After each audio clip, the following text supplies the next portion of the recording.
Tout au long de l'année sur GoWDW, le podcast, on vous dit que Walt Disney World, c'est génial, qu'il n'y a rien de mieux sur Terre. C'est l'endroit le plus magique sur Terre. Et pourtant, il y en a qui ne sont pas aussi convaincus que nous sur les attractions, sur le restaurant, etc. Ils ont des avis qui tranchent un petit peu avec ce que pense la majorité des personnes. C'est ce qu'on appelle les unpopular opinions. En gros, vous pensez quelque chose un petit peu à contre-courant. Et bien justement, on vous a demandé sur nos réseaux de nous faire part de vos unpopular opinions. Et dans cet épisode, eh bien, on va les commenter. On va essayer de voir si on est d'accord ou pas d'accord avec ce que vous pensez de Walt Disney World. Go WDW, le podcast. I only hope that we never lose sight of one thing, that was all started by a mouse.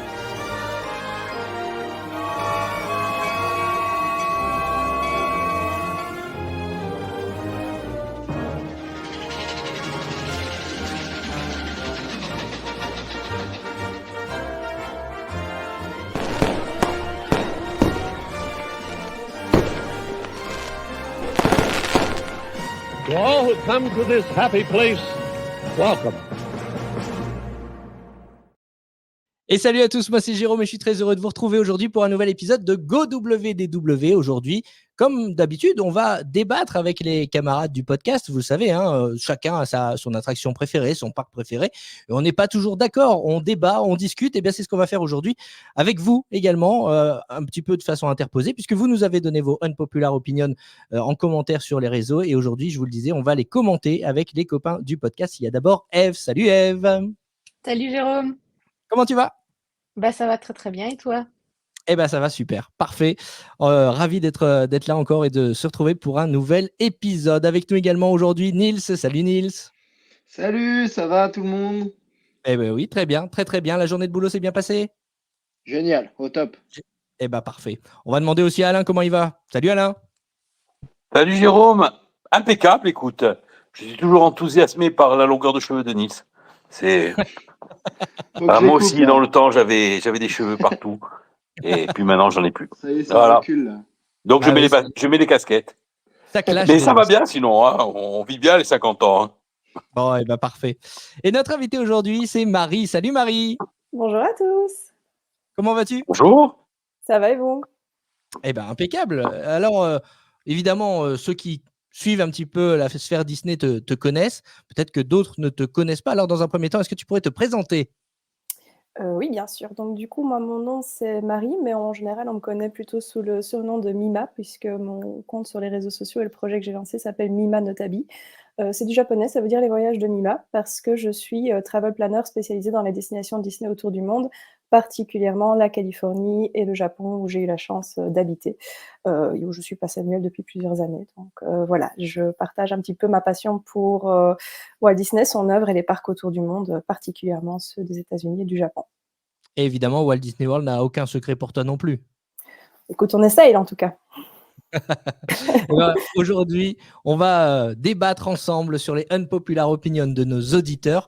Je vous propose de démarrer tout de suite. L'idée, c'est de dire si on est d'accord ou pas d'accord avec ce que pensent certains de nos auditeurs.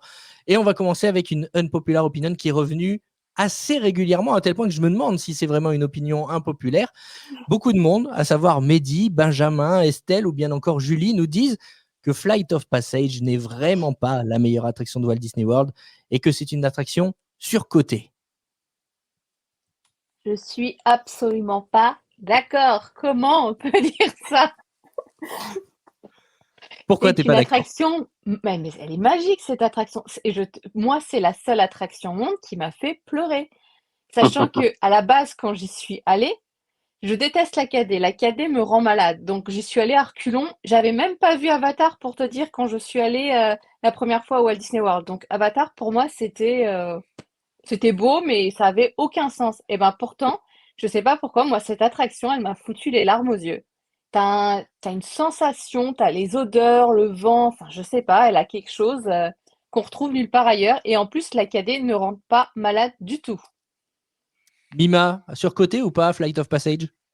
Je dirais pas surcoté, ça non, je suis assez d'accord. Moi aussi, c'est une attraction que je trouve exceptionnelle. Je pense que même, en effet, les gens qui n'ont pas spécialement d'affect pour Avatar peuvent vraiment apprécier l'attraction et être touchés par l'attraction.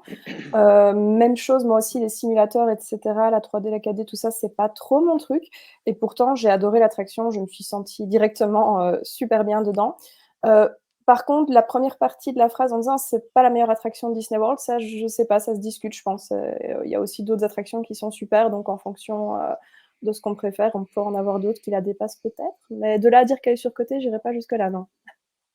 Alors, on va demander à nos spécialistes coasters, Alain, Niels. Niels, tiens, est-ce que tu penses que Flight of Passage est un simple simulateur de vol ou c'est une attraction, comme beaucoup le pensent, qui à elle seule mérite le déplacement en Floride? Alors, bah moi, depuis le temps, vous devez savoir ce que je pense de Flight of Passage. Pour moi, je fais partie de la team qui comprend pas la hype autour de cette attraction. Je trouve qu'elle a des défauts vraiment très gros et dont pas grand monde parle, qui sont la 3D qui est vraiment pour moi loupée et qui marche pas. On voit les deux images quasiment tout le temps, c'est une cata. Le pré-show, mais qui est une torture interminable et un enfer sur Terre. Euh, voilà, c'est mes deux gros problèmes. Moi, j'ai pas ce truc de feeling, cette envie de pleurer, et ces frissons quand je vole et tout ça. Mais ça, c'est vraiment subjectif. C'est un truc que j'adorerais, hein, parce que quand je vois les gens être complètement hypés par cette attraction, j'aimerais bien avoir la même sensation, mais malheureusement, je l'ai pas. Euh, Peut-être qu'on me l'a trop vendu aussi, forcément. Ça peut arriver. Ça arrive à beaucoup de gens que j'ai emmenés dans Rise of the Resistance, par exemple. Voilà, après, elle a des grandes qualités. Pour moi, sa grande qualité, c'est la super idée d'avoir monté un simulateur de vol sur des tours de chute comme ça. Ça fait des sensations qu'il n'y a dans aucune autre attraction au monde pour moi. Quand on plonge, on a vraiment la sensation de plonger et ça, c'est vraiment réussi pour moi. La file d'attente est une des meilleures de Disney World aussi. Je sais qu'il y en a qui ont un peu de mal. Il y a quelques moments un peu faibles. Je pense par exemple avant le gros animatronique dans la cuve, il y a tout un passage dans une espèce de forêt qui marche pas top top, mais ça reste une de mes files préférées. Donc il y a du bon et du moins bon, mais est-ce qu'elle est surcotée? Pour moi, clairement oui. Et toi, Alain, est-ce qu'un grand gaillard comme toi pleure dans Flight of Passage? Non, mais moi, je pleure jamais. Mais, mais si tu veux, je crois déjà que il y a une sensibilité que vont avoir certaines personnes et qui vont rendre l'expérience encore plus forte. C'est-à-dire que il y a des personnes qui sont beaucoup plus sensibles au fait, la suspension d'incrédulité les affecte beaucoup plus. Ce qui fait que avec l'immersion, avec tout l'environnement, je peux comprendre que tu te laisses vraiment embarquer. Euh, pour peu qu'en plus tu aies beaucoup d'affinité avec le film et que tu aies ressenti beaucoup de choses par rapport au film, par rapport à la philosophie des navires, etc., je peux comprendre que ça t'ait marqué. Deuxième chose, pour l'avoir fait plusieurs fois, tu n'as pas du tout les mêmes sensations selon où tu es placé sur le ride, comme pour Sorry, dont on parlera peut-être. Euh, En fonction de l'endroit où tu es placé, tu vas ressentir certaines choses, tu vas voir plus ou moins la 4D va marcher plus ou moins bien. Et même, moi, sur mon dernier ride, je ressentais pas la respiration du Banshee. C'est-à-dire que tu as un effet levier qui est tout con sur ton Banshee, qui fait que tu sens la respiration et que lorsqu'il plonge, il s'arrête de respirer, il repart, il récupère et que ça suit le truc. Et c'est vrai que si tu n'as pas ce ressenti-là, c'est une petite part de l'expérience que tu vas avoir en moins. Si tu n'es pas bien placé, c'est une petite part de l'expérience que tu vas avoir en moins. Si tu ne ressens pas euh, un amour immodéré pour Avatar, ben, c'est encore une petite part qu'on va t'enlever. Ça va être la même chose, par exemple, si tu vas dans le monde d'Harry Potter ou dans Star Wars, selon le feeling que tu as par rapport au film, par rapport à l'univers, par rapport au lore, etc., ben, tu vas ressentir davantage les choses ou moins. Et donc, je pense qu'en fait, le fait de trouver Avatar surcoté, etc., c'est pas forcément une unpopular opinion. c'est simplement une question de sensibilité et d'expérience qu'on a vécu plus ou moins pleinement. Et le fait que majoritairement beaucoup de gens apprécient beaucoup l'expérience montre que c'est quand même une expérience réussie. Et le fait de ne pas l'aimer, c'est quand même une populaire opinion. Alors, une chose est sûre, c'est que souvent, l'attraction phare de Pandora World of Avatar à Walt Disney World, c'est Flight of Passage. Et pourtant, Alexis nous dit que lui trouve que Na'vi River Journey est meilleur que Flight of Passage. D'accord ou pas d'accord? Na'vi River, c'est un bon spot pour la micro-sieste, hein, c'est vrai. Hein. C'est pas le cas de Flight of Passage. Ouais. Moi, j'adore. Moi, je pense que Na'vi River, il a ses limites dans le sens où ça reste quand même un boat ride très classique de chez Disney, comme on en a plein. Mais c'est un excellentissime boat ride. Je parle pas que de l'animatronique, qui évidemment est un super bon point que tout le monde cite à chaque fois. Mais il y a des super petites idées que j'avais jamais vues ailleurs, notamment des effets de relief qui marchent vraiment très bien avec plusieurs écrans transparents qui donnent sur un écran au fond, qui font que tu as vraiment l'impression que la forêt s'étend beaucoup plus loin. Il y a aussi ces petites feuilles là où tu vois en transparence des bestioles sauter de feuille en feuille. Ça, c'est vraiment des super idées, je trouve. C'est vraiment de l'imagineering comme on n'en fait plus beaucoup, je trouve, avec vraiment de l'inventivité et des idées qu'on n'avait pas vues ailleurs. Mais ça reste un beau ride là où Flight of Passage, pour le coup, on peut pas leur enlever que c'est un ride unique et que même si c'est une technologie préexistante dans beaucoup d'autres rides avant ça, le fait de combiner comme ils l'ont fait toutes ces technologies fait que c'est un ride unique. Alors que Na'vi River, ça reste un beau ride, donc objectivement, c'est un peu moins intéressant peut-être. Oui, et puis objectivement, il se passe pas grand-chose quand même. Hein. Oui, c'est le but d'ailleurs. C'est vraiment. Ouais, c'est assez contemplatif, etc. Mais si tu veux, si tu es pas proche des navires, tu passes un peu à côté, quoi. Bah ouais, moi je suis pas d'accord parce que moi quand je l'ai faite, je connaissais rien à Pandora et pourtant je l'ai kiffé cette attraction aussi. Oui, Et de là, peut-être qu'au fond de toi, tu étais une navire, tu le savais pas. mais de là à dire qu'elle est meilleure que Flight of Passage, Marie, est-ce que Na'vi River meilleur que Flight of Passage, c'est une unpopular opinion ou c'est quelque chose qui s'entend? Pour moi, c'est une populaire quand même. Je pense pas qu'il y a beaucoup de gens qui vont préférer Na'vi à Flight of Passage. Quand même, le gros point négatif de Na'vi pour moi, c'est qu'il est court en fait. Hein. C'est quand même très court comme attraction. En soi, je suis assez d'accord avec tout ce que disait Nils avant. C'est une attraction qui est quand même très belle et qui a beaucoup de bonnes idées, mais c'est vrai que, on va dire, le guest lambda qui vient, ça va un peu moins le surprendre que Flight of Passage. Il aura moins vu des choses qui ressemblent à Flight of Passage ailleurs que Na'vi, donc je pense que la plupart des gens vont avoir tendance à plus se souvenir de Flight of Passage que de Na'vi River Journey.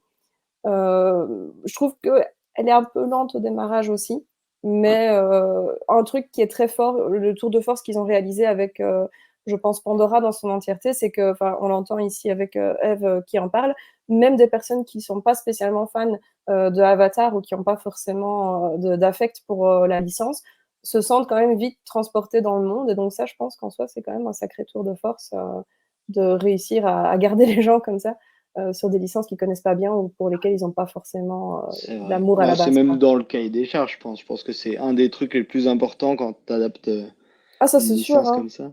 Mais c'est ce qu'ils ont fait aussi avec, au final, Rise of the Resistance. Moi, je vois aussi beaucoup de gens qui vont, qui me disent... Moi, j'ai beaucoup de mal avec Star Wars et j'adore cette attraction.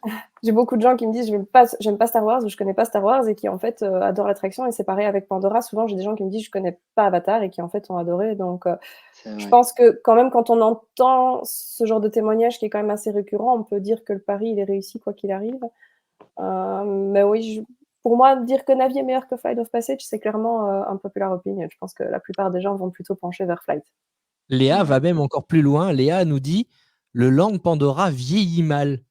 Moi, c'est quelque chose que je trouve vraiment impopulaire comme avis parce que je trouve que, allez, il a quel âge maintenant, le Land Pandora? Ça fait un moment qu'il est. 2019. Non, c'est même avant ça. Mais non.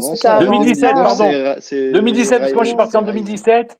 Il n'était pas encore ouvert en février 2017 et il a ouvert en octobre 2017.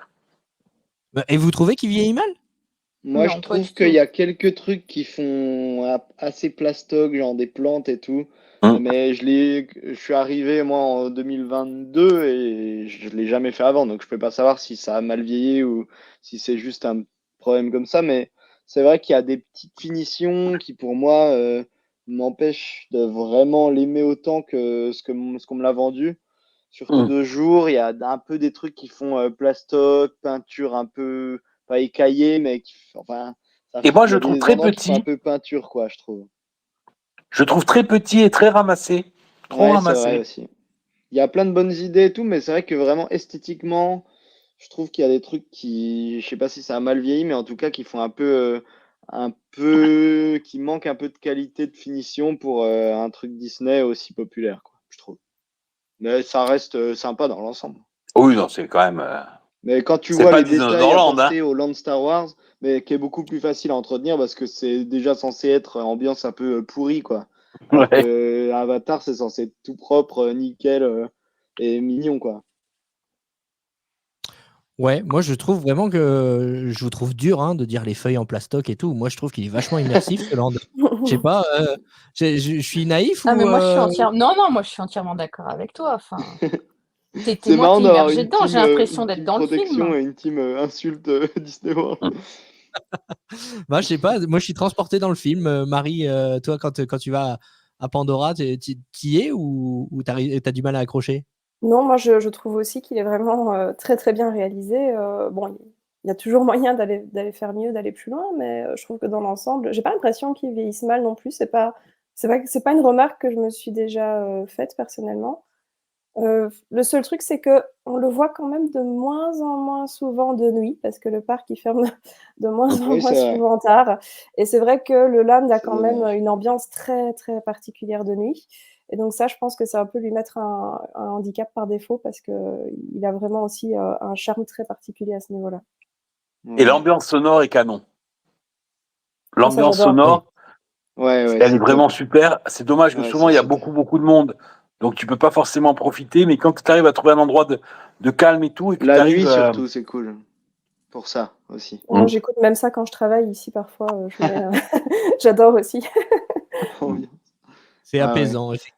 Non, non, mais Bah là, donc on voit sur les images que tu mets du land, pour moi, il y a un petit problème avec tout ce qui est cascade et rivière et tout, qui est quand même une grosse partie du land, enfin, du coup, les parties qui prennent l'eau vieillissent quand même assez mal, je trouve, dans le sens où bah, on voit que ça réagit pas du tout comme de la pierre, pas du tout comme de la plante. Et ça me dérange un peu dans le sens où ça me trahit un peu le côté béton et tout ça, quoi. Mm. bah, tu Mais vois, voilà, c'est pas bien grave. j'ai vu la fois dernière sur les réseaux qu'une des petites cascades sur les montagnes suspendues était en fait une prouesse des Imagineers. C'était en fait un morceau de plastique transparent sur une roue qui ne fait que tourner et ça donne l'illusion que c'est de l'eau qui coule alors que c'est un morceau de plastique. Et je me dis, ben, j'avais rien vu, quoi. Vraiment, on y croit. Ouais, Comme c'est quoi, marrant. l'immersion est quand même voilà, poussée à son paroxysme, je trouve, dans ce land qui est l'un des plus immersifs de tous les parcs Disney. Enfin, j'ai Ah pas ouais. fait tous les parcs Disney, malheureusement, mais toi, Marie, qui a fait le tour du monde des parcs, on est d'accord quand même que ce land, c'est une claque. Bah, pour moi, ce land et Animal Kingdom en lui-même sont une claque. Donc, clairement, pour les avoir tous faits, moi, ils sont dans mon top 3. Mm. Top Écoute, 1 étant les Muppets, bien sûr. J'ai pas tu me d'avis. tends, tu me tends une perche. On va aller vers un autre avis que nous donne Estelle, qui nous dit que Animal Kingdom, c'est le parc Disney avec lequel elle a moins accroché, peut-être le moins beau des parcs Disney. Vous êtes d'accord avec ça? Absolument pas. Non. Je vous vois faire non de la tête. Apparemment, tout le monde est Non. d'accord. Non, j'aime bien jouer aux méchants, mais là, pour moi, c'est sûrement le parc le plus beau que j'ai vu de ma vie, je pense. On va y avoir des trucs comme Fantasyland et tout qui sont quand même chouettes, mais c'est quand même de Disney World, c'est clairement le plus agréable pour se balader et le plus joli pour moi. Et c'est sûrement le parc le plus beau que j'ai vu de ma vie en général, parce que ben, c'est tellement boisé, c'est tellement beau, tout est tellement nickel. Les parties immersion et land N'oublie pas décorées Dinosaur sont. Land. Ah oui, Tout est- oui, mais c'est fini, ça, c'est bientôt fini. Courage, c'est plus qu'un mauvais souvenir bientôt. On ne parle pas des dinosaures. Oui, mais en dehors des dinosaures, et c'est pour ça que c'est une super nouvelle et que ça tombe sous le sens de virer ce truc-là, c'est que ben, dès qu'il y a de la théma, c'est hyper bien intégré dans la nature, ça va super bien avec, il n'y a aucune faute de goût. Oui, j'adore Europa Park, mais dans tous les lands, il y a une petite faute de goût quelque part, une petite faute qui fait ah, pourquoi ils ont mis ça là. À Animal Kingdom, c'est pas le cas. Et ça me C'est fait le cas à penser, Epcot, les gars. par contre, mais bon, c'est un autre Il y a- débat. Ouais, mais du coup, comme vous avez parlé de Dinoland, je suis obligé de lire cet avis que nous a transmis Jérôme, qui nous dit que lui pense que Dinosaur est meilleur que Flight of Passage. Alors ça, c'est un populaire pour le coup. Ouais, je pense. Ah, Ouais. voilà. On fera pas moins populaire là. C'est assez étonnant comme avis quand même. Hein. Préférer Dinosaur que Flight of Passage. Je Après, pense déjà comme on que les gens qui préfèrent Dinosaure de base, tu vois, même sans le comparer à Flight of Passage, qui disent j'adore Dinosaure, il n'y en a déjà pas tellement au final, tu vois. C'est vrai. Il paraît que Jeffrey Dahmer préfère Dinosaure à Flight of Passage. Ça, c'est vrai. Non, mais il paraît que les dinosaures ont disparu parce qu'ils avaient honte de cette attraction. Mais non, plus sérieusement, pour moi, c'est l'une des pires dinosaures, c'est l'une des pires grosses attractions de Disney World. Hein. Ça, je suis Alors du coup, d'accord. on va quand même donner la parole à l'avocat du diable, on va dire, on va l'appeler comme ça, parce que s'il y a bien quelqu'un qui est en amour avec Dinoland ici, c'est toi, Eve. Dinoland, ouais. Ça, je kiffe ce land, moi. Je sais que ça vous plaît pas, mais j'adore cette ambiance. Bon, par contre, l'attraction dinosaure, je la déteste. Franchement. Ça, à part, t'as juste l'impression d'être dans le tambour d'une machine à laver. Enfin, Exactement.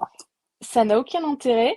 Mais moi, je kiffe les vieux dinosaures rétro, vintage. J'adore cette ambiance un peu fête foraine. Moi, je trouve qu'à part effectivement le côté parking qui est pas joli, je trouve que ça s'intégrait bien dans le parc. Et moi, je suis triste qu'ils s'en aillent.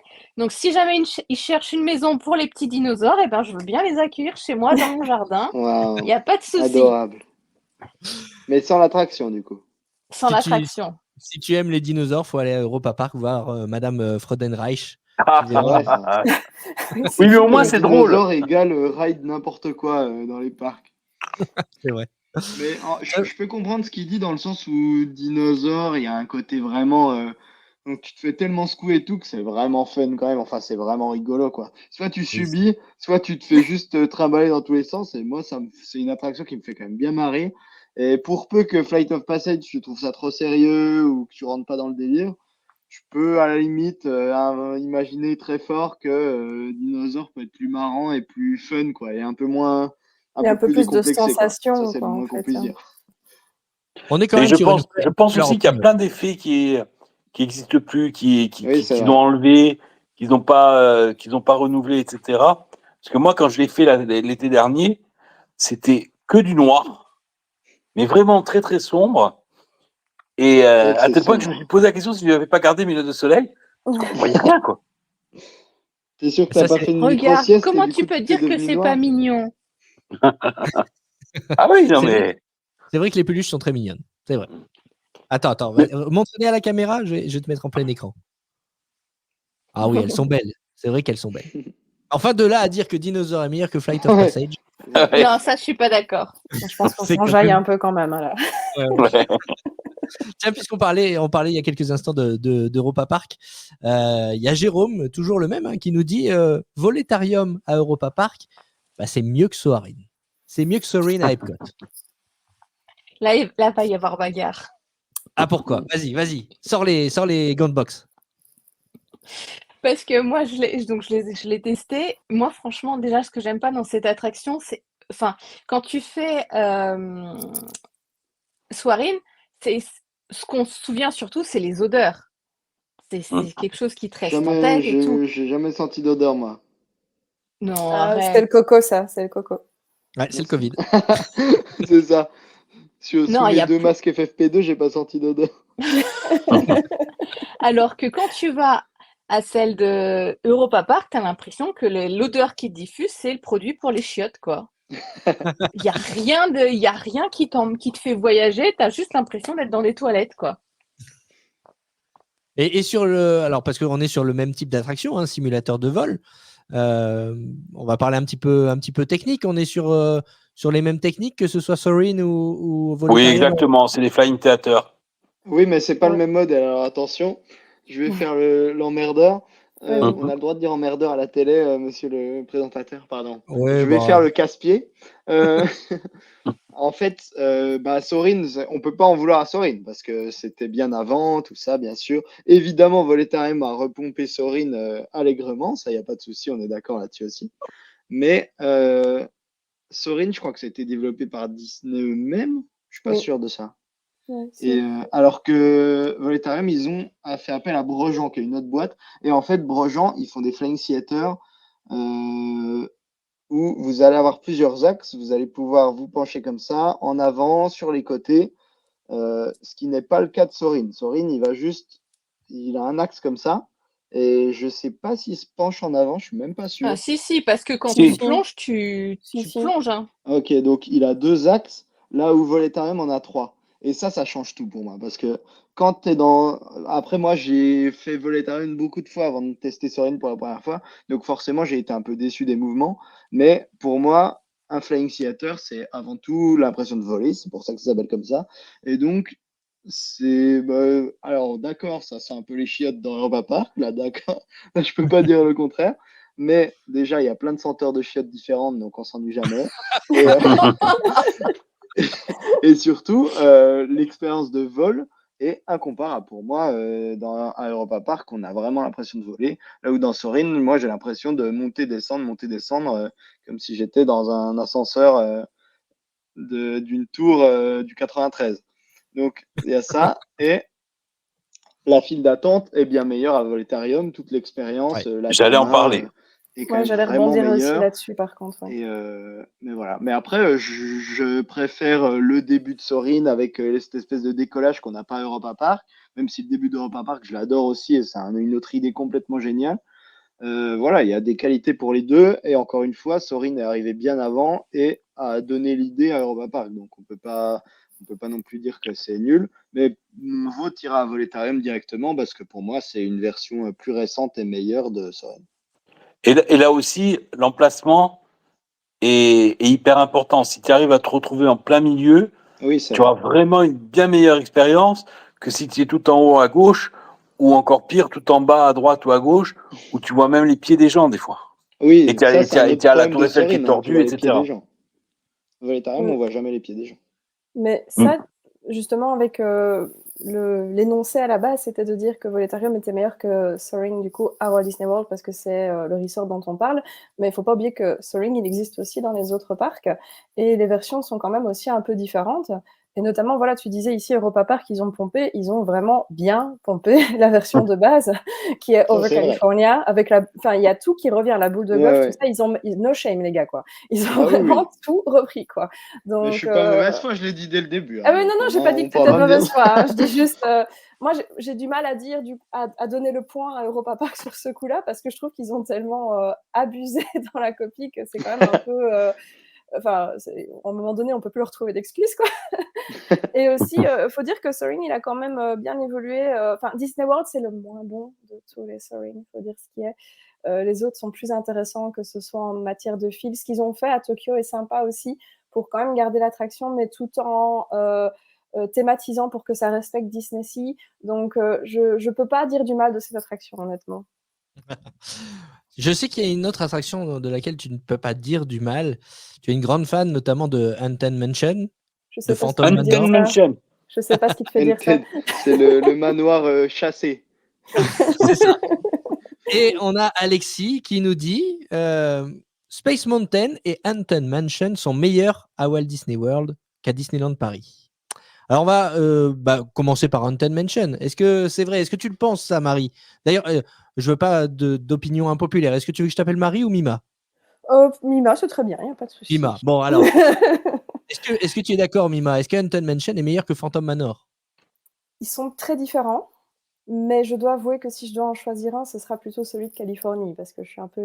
moi, j'ai un petit côté puriste pour la Cali quand même, donc j'aurais tendance quand même à choisir Phantom Manor plutôt que Haunted Mansion à Disney World. Ah, donc on est sur vraiment Celui de Tokyo est vachement bien, il paraît. Il est sympa, mais il ressemble très fort à celui de Disney World aussi. Il a aussi ses petites spécificités, mais en tout cas, de l'extérieur, il ressemble plus à celui de Disney World, du Magic Kingdom. Donc on est vraiment sur une unpopular opinion, alors là, si je pense comprends bien. Moi, de ce que j'ai entendu, je dirais que Haunted Mansion, c'est celui de Paris? Ouais, non, Phantom Non. Manor, Non. c'est celui de Paris. Phantom Manor, Haunted c'est Mansion, Paris. c'est la Floride. Ok. Je Haunted pense Mansion, que c'est Floride, Californie et Tokyo. ouais, c'est ça. Donc je pense que Phantom Manor est plus populaire à Paris que Haunted Mansion en Floride, mais que évidemment Space Mountain, Hyperspace Mountain est plus populaire que Space Mountain de Floride. Je pense que c'est ça les opinions majoritaires en général. Oui, De c'est ce ce qui que ressort. j'entends.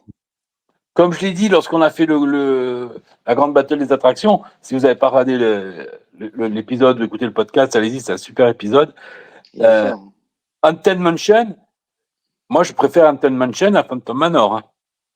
Mais de loin. Alors je ne saurais pas expliquer pourquoi, mais je trouve que je me régale plus dans Haunted Mansion que dans Phantom Manor. Par contre, toi, Eve? Moi, j'ai du mal à les départager. J'aime bien les deux, ils ont des ambiances différentes.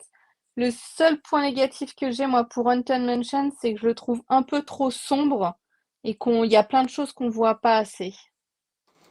C'est le cas aussi de Phantom Manor. Hein. Voilà, Ah, ça je fait le un- trouve plus éclairé. Ouais, peut-être un peu moins, ouais, t'as raison. Phantom Manor, je trouve qu'il est après, très sombre je pense aussi qu'il y a un truc qui joue en la défaveur de la Floride sur ce coup-là. C'est que globalement, quand tu fais un type d'attraction, ben, il n'y a qu'une seule première fois, comme pour tout. Donc, je vais prendre un exemple tout con, mais l'ascenseur avec les tableaux qui s'étirent, la première fois que tu fais Phantom Manor, tu restes un peu sur le cul quand même. C'est vrai. Quand tu l'as refait 10 fois à Disneyland Paris, ça t'impressionne pas à Disney World. C'est vrai, c'est vrai. Il y a sûrement ce sentiment de first-timer qui joue aussi dans l'appréciation. Mais enfin, en l'occurrence, elles sont pas similaires, mais il y a des similitudes. Elles sont un petit peu semblables, ces deux attractions. Surtout le milieu. Par contre, on peut pas dire ça de Space Mountain. Elles sont totalement différentes. Le Space Mountain de Floride est totalement différent de celui de Disneyland Paris. Et on peut quand même dire qu'effectivement, là, on est sur une unpopular opinion de dire que le Space Mountain de Magic Kingdom est meilleur que celui de Paris. Ça, peu de monde le pense. C'est peut-être le pire Pour le en plus, coup, je pense. On va pas avoir beaucoup d'avis vraiment objectifs dans cette émission, mais là c'est quand même compliqué de ne pas être objectif et de dire, même objectivement, le Space Mountain de Paris est bien meilleur que celui de Floride, ne serait-ce que parce que les frais médicaux coûtent cher en Floride et que ça coûte cher de se faire remettre les vertèbres après chaque ride. Quoi. Et encore, moi je m'attendais à pire. Hein. Franchement, j'étais agréablement surpris parce que je m'étais tellement préparé à souffrir que je suis sorti en un seul morceau et j'étais content. Mais c'est pas le Matterhorn non plus, mais il faut dire qu'il est rude. Hein. Ouais. Ah bah Là où je peux être d'accord avec Alexis, c'est que à l'inverse de Flight of Passage, que c'est vrai, peut-être, et mea culpa si c'est le cas, on a peut-être un petit peu survendu dans ce podcast. On a quand même pas mal tabassé Space Mountain en disant que c'était la plus horrible des attractions. Et du coup, c'est vrai que moi, quand je l'ai faite, je m'attendais à quelque chose de terrible, de vraiment naze, et j'ai été plutôt agréablement surpris. Donc, c'est peut-être aussi la perception de ce qu'on entend autour de nous qui fait qu'on a des a priori et que quand on fait l'attraction, on est plus ou moins déçu ou au contraire, on l'apprécie plus ou moins. Quoi. Donc, c'est peut-être mieux dans ce sens-là d'être plus content que moi où je ne savais pas, j'en attendais rien, j'ai trouvé ça mais inintéressant, nul, je ne comprenais pas, tu vois. Alors que si on te dit que c'est nul et finalement tu trouves ça bien, c'est mieux. Alors après, je l'ai trouvé pas si pire, mais ceci étant dit, je ne dirais jamais qu'elle est meilleure que Space Mountain à Disneyland Paris. Là, objectivement, je peux pas dire ça. Il y a beaucoup de gens qui disent que celui de Paris tape le crâne et tout ça. Moi, ça va. Je le trouve plutôt smooth pour un vieux Vekoma comme il est. Je trouve que les gens sont un peu durs avec celui de Paris niveau sensation, niveau confort, après niveau théma. Après, ils disent comme moi, tu as fait Bandit à Movie Park Germany. Donc, on risque plus rien. Comparer ce qui est comparable. Voilà, on risque plus rien. Une fois que tu as fait Bandit de Movie Park Germany, t'es peinard. Tu peux faire tout. Je crois qu'il le comptait comme un rappel Covid à une époque, tellement c'était violent. Alors, puisqu'on c'est un est- truc, mais c'est puisqu'on- incroyable, quoi. C'est dégueulasse, quoi, même. Puisqu'on est dans les comparaisons, on va continuer avec cet avis de Mehdi qui nous dit que pour lui, la Tower of Terror de Walt Disney World est moins bien que celle de Disneyland Paris. Ça aussi, c'est un avis qu'on n'entend pas souvent. Souvent, les gens sont plus enchantés par celle de Floride que par celle de Disney Ça à dépend. Moi, j'ai Marne-la-Vallée. pas mal entendu aussi que celle de Paris était mieux. Bon, après, c'est Ça dépend des subjectif, gens. mais en tout cas, moi, j'ai plus entendu que le twist qu'avait le twist supplémentaire, le petit passage supplémentaire qu'a celle de Floride, apporter une plus-value par rapport à celle de Disneyland Paris. Alors, Ouais, mais en même temps, tu vois, le temps de ride est à peu près le même et du coup, tu perds en moment où tu tombes, tu perds un peu en sensation et tout par rapport à Paris où ça s'arrête jamais. Et du coup, si ton but avec ces attractions, c'est vraiment la sensation de chute et tout ça, tu vas plus avoir ton compte à Paris. Là où, si tu veux, un truc mi-dark ride, mi-sensation, tu vas plus kiffer en Floride. Moi, je savais pas pour le twist de Floride. Du coup, la première fois que je l'ai fait, j'ai pété un câble. J'ai adoré ça. Donc, je préfère celle de Floride, pardon. Mais voilà, si tu cherches vraiment les sensations, moi, j'ai eu pas mal de gens qui m'ont dit, bah, celle de Paris, c'est plus marrant parce que ben, on tombe plus souvent et tout ça. et toi, Marie, Mima, pardon, qu'est-ce que tu en penses? Pas de souci, t'inquiète. Moi, je trouve qu'en fait aussi en Floride, du coup, il y a ce côté où peut-être l'anticipation ou la peur va un peu plus du coup se construire petit à petit, vu que voilà, on ne sait pas trop où on est, on doit avancer un petit peu. Ben, du coup, si on a d'un côté la Tour de la Terreur, elle a aussi toute cette dimension vraiment au niveau de l'ambiance. Et je pense que ça se ressent peut-être un peu plus du coup dans cette version-là que dans celle de Paris. Moi, je dois dire que je suis pas extrêmement fan de ce qu'ils ont fait avec la petite fille au niveau du scénario. Je déteste pas, mais je Ouais, suis pas c'est extrêmement hyper fan. répétitif. Ouais, je trouve que ça lisse beaucoup le truc. Je suis pas hyper convaincue par cette thème-là. Et puis, il faut dire qu'à la base, quand même, celle de Paris, c'est quand même une carbone copie de ce qu'on avait en Californie, même si depuis, ils ont changé pour les Gardiens de la Galaxie. Mais donc, c'est même pas spécialement une exclusivité, ce qu'on avait. Donc, je trouve que celle de Floride est un peu plus intéressante et c'est aussi un petit peu la première. Donc, je trouve qu'elle a le point sur ce coup-là, personnellement. C'est vrai. Non, C'est vrai. et puis c'est vrai, cette thème autour de la 4e dimension, qui est omniprésente hein, en Floride, si tu as, c'est toujours pareil, la sensibilité, si la série te parle, il y a plein de petits détails que tu vas remarquer dans cet hôtel, etc. Et moi, j'ai surkiffé la Tour de la Terreur. Hein. C'est vrai que les décors, quand tu arrives à la fin et même au début aussi, tu sais, autour de la cage, ils sont top hein, quand même. Hein. Ouais. Oui. Moi, j'ai surkiffé la Tour de la Terreur en Floride. Hein. Franchement, en plus, on n'a pu la faire qu'au 3e voyage parce que Lucas voulait pas la faire et qu'à chaque fois il y avait beaucoup de queues, donc je voulais pas laisser tout seul. Puis au 3e voyage, on l'a faite et franchement, on l'a fait 3 fois d'affilée parce qu'il y avait personne en plus. Il fallait le laisser se balader, puis après tu vas le chercher à l'accueil. C'est là qu'ils emmènent les enfants perdus. Ouais. Non, à Disney, c'est les parents qui sont perdus. Allez, on va continuer ouais. avec les attractions, les unpopular opinions sur les attractions. Et là, je sais que ça va te fâcher, Nils, disons-le clairement. Et je pense que ça ne va pas fâcher que toi. D'ailleurs, on a Julie et Pauline qui nous disent que Star Wars Rise of the Resistance les a laissées indifférentes. Pauline nous dit même qu'elle n'a pas du tout accroché. Oh non, alors là, je quitte cette émission. Ouais, bah, moi, ça m'est arrivé avec pas mal de potes à qui j'ai survendu le truc. Enfin, pas mal de potes, 2 ou 3 qui m'ont dit que, ouais, bof, c'était sympa, mais sans plus. Donc, mais c'est la fou première ça. fois. Attends, on peut pas dire ça. Attends, Il n'y a c'est pas Rise of plus the innovant. Resistance. Ouais, mais c'est comme ça, c'est les avis. Hein. Non, Donc, mais que tu moi, sois fan de. j'écoute, j'accepte, et je mets juste un petit coup de boule, des coups de pied, et après, ça va. Hein. Mais, Et tu dis Je notre sors le grand marée. mais tout va bien, je le vis bien. Non, mais là, c'est quand même assez.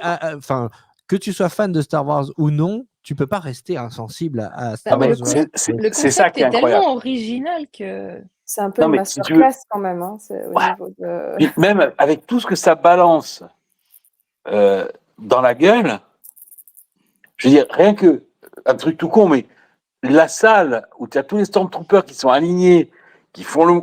Je veux dire, rien que ça, tu dois dire, pas, je comprends rien à Star Wars, mais quand même, quoi.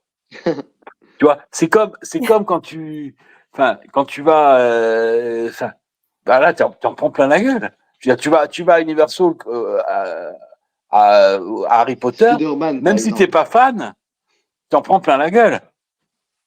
Et rien que ça, tu dois te dire, putain, moi, c'est pas mon truc, mais qu'est-ce que c'est chouette. Bah, entre les Je suis assez pré-shows, les d'accord. castes qui jouent leur rôle à fond, enfin, c'est une expérience immersive que tu retrouves nulle part ailleurs, je pense. Donc, Ouais, et puis t'as pas un temps mort, t'as pas. Je veux bien que l'univers te laisse indifférent, mais ouais, quand même, quoi. C'est de là à ce que ça te laisse indifférent. Tu vois, c'est comme moi, une fois, je suis allé à un concert de Céline Dion. C'est pas ma came, j'aime pas les chansons, j'aime pas le truc, mais j'ai dit, bon, quand même, hein, putain, elle envoie et le concert, il est vachement bien. Il y a un vrai show, quoi. Voilà. Je veux dire, Excellente est- après, c'est comparaison. sûr, j'ai préféré voir YouTube, mais. On est sur une vraie unpopular opinion, là, Mima. Moi, je pense, ouais. De manière générale, ici, Nils disait qu'apparemment, il a quand même quelques amis qui avaient aussi eu cet avis. Mais moi, personnellement, autour de Des moi, connaissances. oui, voilà, c'est Des des ex-amis, amis, mais on ça, on dit. en parlera une autre fois. Des Mais ex-amis. moi, en C'est soi, ça. toutes les personnes à qui je parle de cette attraction, que ce soit des amis, des clients, des connaissances sur les réseaux, etc., tout le monde revient avec le même avis en disant bon, soit je suis fan de Star Wars et j'ai pleuré, soit moi je connais pas Star Wars ou j'aime pas Star Wars et j'ai adoré. Donc j'ai pas une seule personne qui m'a un jour dit ouais, franchement, Rise un peu surcoté, quoi. Donc je pense que c'est Ouais, une bof, vraie moyen, ouais. unpopular opinion, quoi. Ça c'est clair. Je Ouais. pense que c'est pas la majorité qui est de cet avis. Non, et c'est certainement pas dans ce podcast qu'on va dire que cette attraction nous laisse insensibles parce que effectivement, elle est innovante, elle est immersive et Et- on Tu est fais ça, tu perds un chroniqueur, donc du coup. Écoute, Jérôme, moi je vais me fendre d'un petit bouh, voilà, de mais là, protestation. on est désolé, mais Voilà. voilà, c'est le principe de cet épisode. On dit si on est Bouh. d'accord ou pas d'accord. Le principe de Désolé, cet épisode, c'est de huer les gens.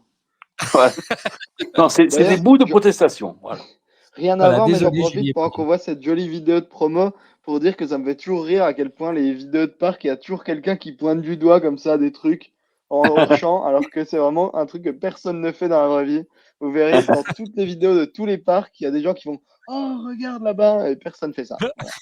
C'est ma petite parenthèse au sujet. Alors détrompe-toi, moi chaque fois que je suis dans une salle, je dis oh, regarde là-bas, regarde là-bas. Ok, autant pour moi. Non, ben voilà, donc en l'occurrence, on n'a eu que ces deux avis-là sur Star Wars Rise of the Resistance.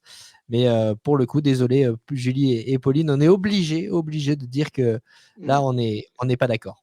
Votre avis est certifié unpopular, bravo. Voilà. Je vous poignarde pas, hein, c'est un tampon de certification. Hein. Ouais. Pas exagéré. Pour l'instant, elles Mais- ont la première place. On verra si quelqu'un les bat. Mais... Allons faire un petit tour du côté d'Epcot. Une autre attraction très populaire, c'est Guardians of the Galaxy Cosmic Rewind. Et il y a Virginie qui nous dit que, bah non, Guardians of the Galaxy Cosmic Rewind, pas du tout, quoi. C'est juste quelque chose de violent et que ça rend malade. non. Je sais pas si c'est unpopular. Je l'entends quand même souvent, celle-là. Oui, il y a beaucoup de gens quand même qui sont sensibles au mal des transports et le fait de tourner sur soi-même, ça peut effectivement déranger. Je comprends. C'est un peu tout ou rien pour cette attraction. Soit les gens adorent, soit les gens n'ont pas du tout accroché à cause de ça, justement. Mais rien que la bande-son, ça te met dans une ambiance et dans un état d'esprit, tu ressors, t'as la patate. Hein. Ah mais rien que le pré-show, quand il y a le... Bon, on va pas faire alerte spoiler, donc je vais pas raconter, mais il y a un truc qui se passe dans le pré-show qui est quand même assez incroyable. Et moi, je suis pas fan des spinning coasters, c'est-à-dire qu'ils tournent de façon libre, notamment tout ce que fait Maurer, alors qu'il y a des gens qui adorent ça. Moi, j'adore. Mais voilà. Bah, moi, tu sais que Winja's Force, c'est la pire expérience que j'ai vécue dans un coaster. Oh, mais non, c'est mignon, Ouija. Unpopular opinion. On était avec Lucas, on était serrés comme deux sardines dans une boîte Au pour fond une de cette sardine. boîte. Le truc, il est parti, mais comme une balle, j'étais pas prêt. En plus, tu sais, plus tu es lourd, plus ça tourne vite. Et là, je pense qu'on était à charge max. Charge Max. Oh, mais un truc, mais un enfer. Je te jure, j'ai rien compris, j'ai rien vécu. C'était horrible. Tu as démarré en arrière ou en avant aussi, donc. Ah, je sais même pas quand. Je sais même pas quand on est arrivé. Mais je suis incapable de te dire ce qui s'est passé, combien de temps ça a duré. Un cauchemar. Après l'ascenseur, blackout. Ah ouais, non mais franchement, pour te dire, je savais même pas s'il était attaché.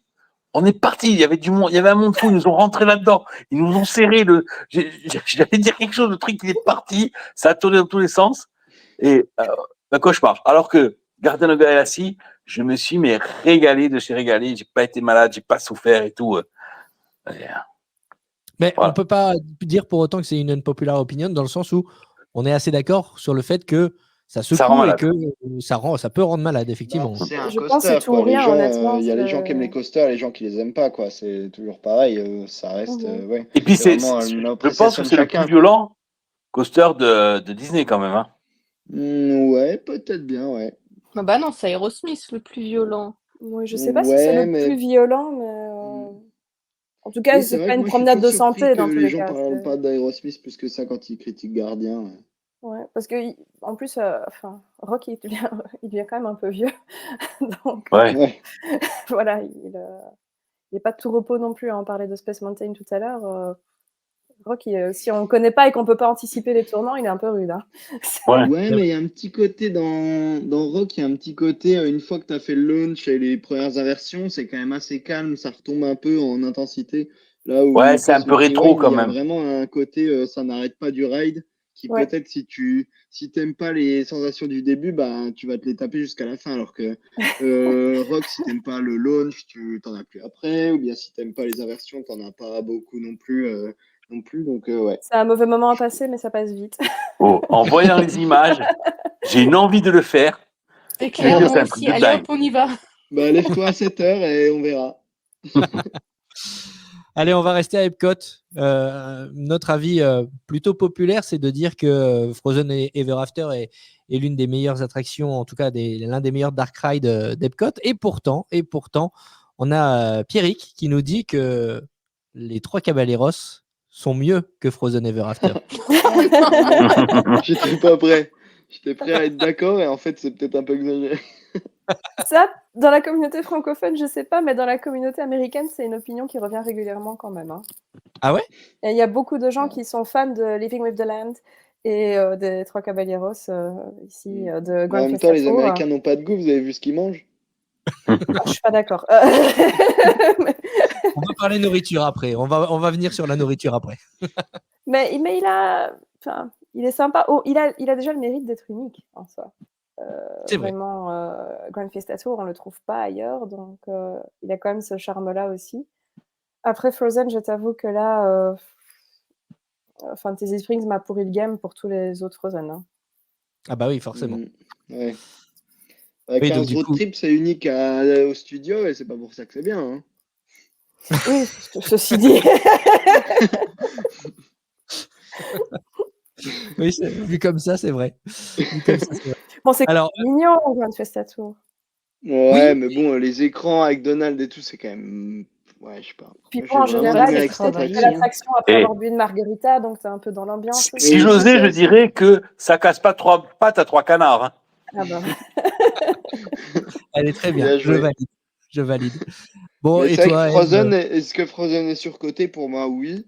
Mais après, de toute façon, c'est vraiment, ça se tient sur la licence Frozen. Et moi, je suis pas la génération qui a grandi avec, donc je peux pas trop comprendre ça. Donc, j'ai pas trop d'avis intéressants à donner là-dessus, puisque juste, je suis pas hyper fan de la licence, donc je peux pas trop comprendre. Si j'osais, je dirais que moi, Frozen me laisse un peu froid. Mais...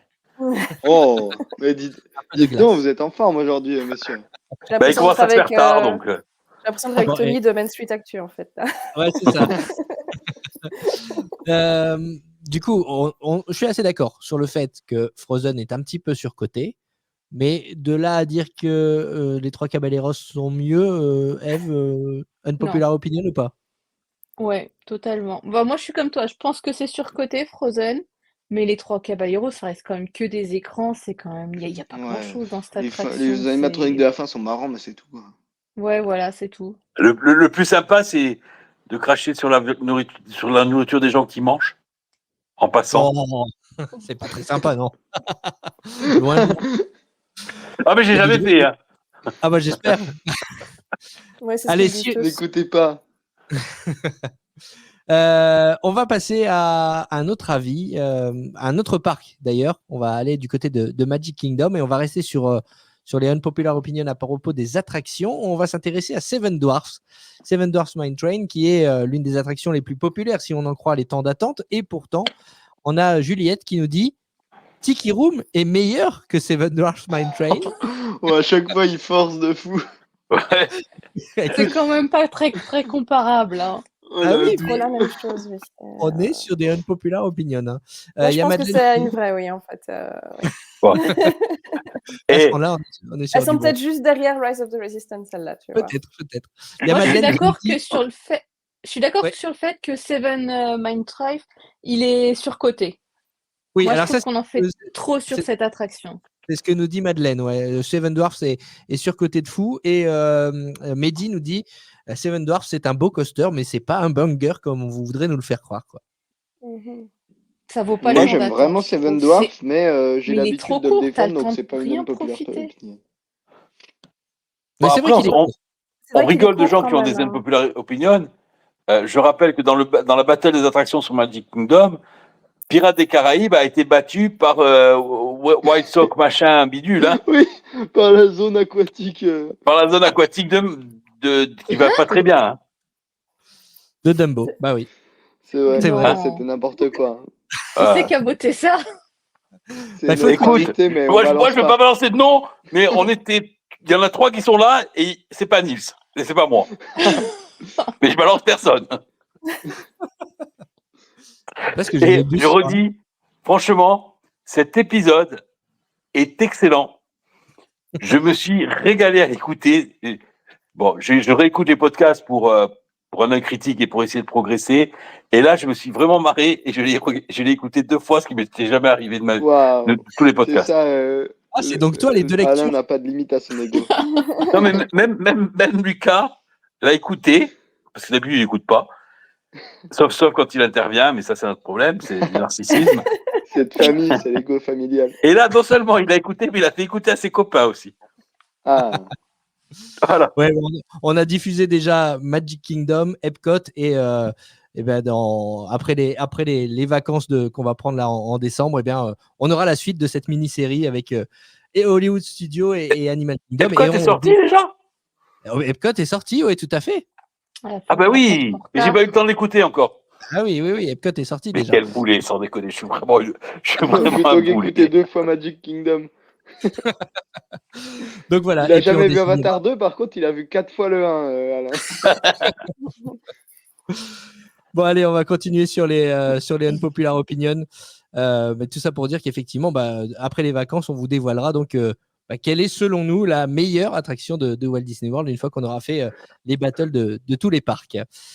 Donc du coup, est-ce qu'on est d'accord ou pas sur Seven Dwarfs surcoté? Ah bah ça, c'est une vraie impopulaire opinion, mais je veux dire, je pense qu'elle doit être la seule au monde. Bah, que Seven Dwarfs soit surcoté, on l'entend souvent, mais alors préférer Tiki Room, c'est quand même chaud. Surtout ces Tiki Room là, sans vouloir être chiante. Pourquoi? Ah, c'est pas le meilleur. Hein. Ah, ils sont différents d'un parc à l'autre? Ils sont quand même un petit peu différents. Enfin, le meilleur, ça reste celui de Californie. Enfin, je suis désolée d'être une puriste, mais au-dessus, il n'y a rien, en dessous, il n'y a rien, tu vois. Ah oui. Donc, mais honnêtement, celui de Floride, il a pris un sale coup. Ils avaient essayé de faire Under New Management, qui n'a pas du tout marché. Ils ont eu un incendie, ils ont dû récupérer ce qu'ils pouvaient. Honnêtement, je trouve celui de Californie a beaucoup plus de charme avec le petit pré-show aussi, qui est sympa, dans la petite cour, etc.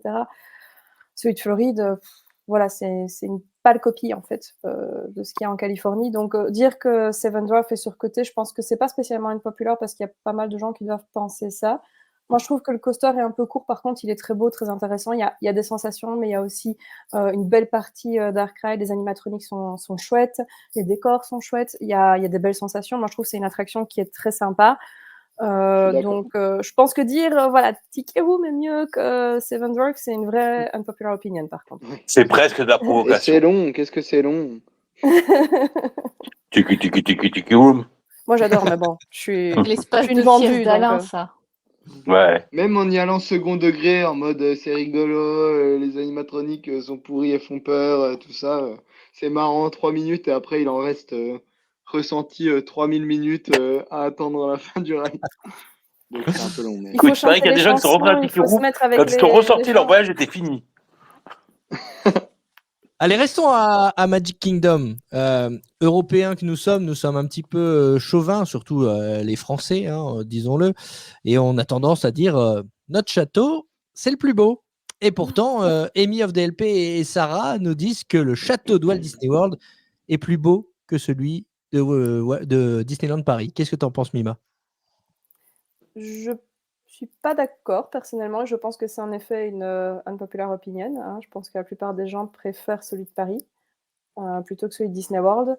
Et personnellement, si je devais choisir un château, c'est pas celui de Disney World que je mettrais en premier, pour la simple et bonne raison que c'est quasiment le même qu'à Tokyo, donc déjà il n'est pas unique en soi. Moi, si je devais choisir mon château préféré, ce serait celui de Hong Kong, honnêtement. Et est-ce que celui de Disneyland Paris serait au-dessus de celui de Disney World? Ça, oui, oui, c'est ce que je disais au début. Pour moi, Disneyland Ah ouais. Paris est plus beau que Disney World, Ok. mais c'est pas le plus beau des châteaux, par contre. Et là, je Donc suis unpopular unpopular, aussi. du coup. Donc, je suis Très unpopular bien. aussi. Par la même occasion, je réponds à une unpopular opinion par une autre unpopular opinion. Tu vois, je rajoute de l'huile sur le feu. Eve, quel est ton château préféré? Ah, moi, j'arrive pas à les départager. J'aime autant celui de Disneyland Paris que celui de Walt Disney World. Ah ouais, tu les mets sur le même pied d'égalité? Ouais. Très bien. Tu te mouilles pas donc? Non, pas sur celle-là. Ça dépend de mon humeur. Un coup, je préfère Walt Disney World. Après, je me dis, ah, Paris, il est bien quand même. Donc.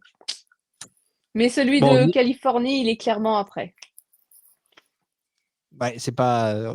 Pourtant, c'est le premier, mais c'est vrai qu'il est Non, on par dit sa rien. taille. Non, on dit rien. On dit rien. Non, on dit rien, on dit rien, on dit rien. Bah, Nils a les photos de tous les châteaux Disney dans sa chambre. Il va pouvoir nous dire Bien sûr. lequel il a imprimé en plus grand format que les autres. Mon préféré. Et bon, la photo est un peu sombre, mais. Non, moi je préfère celui de Floride largement. Je sais que j'ai déjà eu ce débat pas mal de fois. Celui de Disneyland Paris, j'ai un peu du mal. Je le trouve assez faux. Je trouve qu'il fait vraiment jouer. Le côté rose, je suis pas hyper fan. Celui de Disney World, il remplit ce que je cherche dans un château Disney, c'est-à-dire j'ai l'impression que c'est un vrai château où des gens habitent, ce qui n'est pas du tout le cas de Disneyland Paris, où je trouve que la perspective forcée a un peu loupé. Je trouve qu'il est vraiment massif, il est vraiment impressionnant et surtout il est plat, ce qui fait que le mapping est de bien meilleure qualité parce que le mapping à Disney c'est un petit bonus pour les feux d'artifice qui sont déjà pas terribles, alors qu'à Disney World le mapping en lui-même est déjà un truc hyper impressionnant et le feu d'artifice est aussi plus impressionnant, donc pour moi c'est un carton plein pour la Floride à ce niveau-là. Leur château est bien meilleur, plus la déco des 50 ans qui était vraiment magnifique. Franchement, pour moi, il n'y a pas photo. Et en plus, c'est celui qui ressemble le plus à celui du logo au début des films, donc c'est quand même stylé. Bon, puisqu'on parle du château, je suis obligé de vous partager une autre unpopular opinion. Il y a Camille et Audrey qui nous disent, Camille nous dit Happily Ever After, le spectacle nocturne sur le château est très brouillon. Et Audrey nous dit que c'est un spectacle sans émotion. Là, je suis choqué. Moi aussi. Non, non, je suis pas d'accord. Alors, puisque tu me demandes mon avis sur les châteaux, Vas-y. moi, je suis incapable de te dire quel est château de coup, etc. Donc, je passe mon tour. Ils Mais sont tous j'aurais très aimé qu'il beaux. me demande quand même. Il est vexé par principe. Alain, tu lui bandes les yeux, tu l'amènes à Disneyland Paris, tu lui dis on est en Floride, il y croit. Il dit, Ah ok. oui, oui, complètement. Non, Ouais, parce il y que a je plein de comprends Non, les gens. aujourd'hui. la météo trahit peut-être. Et puis les gens. Mais par Ah oui. contre, tu m'amènes en Californie ou au Magic Kingdom, je suis pas sûr de faire la différence. Hein. Oh, quand Oh même. non, à la si, taille, quand c'est même. obligé, Quand même. c'est obligé. Il est tout petit, celui de Californie. On a dit Il qu'on faut que parlait tu pas mettes du tes château de lunettes pour voir le Californie. C'est château, comme c'est que Bruno. c'est en Californie. Bon, Et donc, alors, ouais, non, Happily Ever After, c'est quand même top. Franchement, même moi qui suis plutôt mort à l'intérieur, ça m'a ému. On est Non, d'accord qu'on est sur franchement, une popular opinion, Mima. Ouais. Moi, je peux pas dire plus que ça, honnêtement. Moi, rien qu'entendre le Each of Us Have a Dream, c'est bon, là, je pleure déjà. Donc, honnêtement, je peux pas. Ce show, je le trouve magnifique. C'est un de mes préférés, tout part confondu. Et alors, surtout si tu compares à Paris, excusez-moi, Illumination, non, non, non, non. C'est vraiment, il n'y a pas photo. Happy Ever After, il est au-dessus du C'est game. clair. Ouais, mais après, il parle d'émotions, et les émotions, bah, ça se commande pas, hein. C'est ce qu'on disait sur ouais, Flight ouais. of Passage. Les gens, je vais jamais dire aux gens, mais arrête de pleurer, c'est complètement débile. C'est vraiment, ça dépend des gens, et les émotions, ça se commande pas. Moi, je sais que Happily, la dernière fois que je suis allé, j'ai dit je pleure pas, et j'ai pleuré à fond tout le long en mode ah, ça y est, c'est fini. Donc voilà. D'ailleurs, tout le monde se foutait de ma gueule parce que je me suis mis à pleurer pendant You've Got a Friend, non, Never Had a Friend Like Me, qui est hyper festif. Et du coup, Qui est pas la pire de tout le monde toutes, était oui, en en mode, effet. pourquoi tu pleures à ce moment-là? Mais bon, voilà. Mais Donc je non, pense que non, ça. l'émotion de Happily marche sur moi. J'ai quand même un petit cœur qui bat, hein, même Mais je pense s'il que ce bat que pas tu dis, trop dans c'est mon flight. aussi intéressant pour certaines personnes, peut-être qui parlent pas anglais ou qui maîtrisent pas l'anglais et qui, du Ah ouais. coup, ne comprennent pas une partie du message, peut-être, hein, notamment ce que le speaker dit au début et à la fin. Si peut-être ton niveau d'anglais est pas top et que t'as pas toute cette dimension-là, peut-être que t'es pas aussi touché aussi par le message du show. Je ne sais pas. Ça peut Ouais, jouer, je après, pense, peut-être. ouais. Mais bon, après, les Après, les classiques messages Disney en Disney, c'est eux-mêmes, ça toujours reste, voilà. aimez-vous, la vie est belle, et dans Oh votre cœur, non. tant qu'il y aura une musique, tout ira bien. Donc, c'est pas la peine de parler Ah, c'est anglais pour plus comprendre que les ça, Happily Ever messages. After. C'est beaucoup plus que ça. C'est vraiment la quintessence de la philosophie Disney avec si tu crois en tes rêves, tu peux y arriver. C'est poursuis Ouais. tes objectifs et c'est la Non, mais quintessence de la philosophie Disney, Happily Ever After.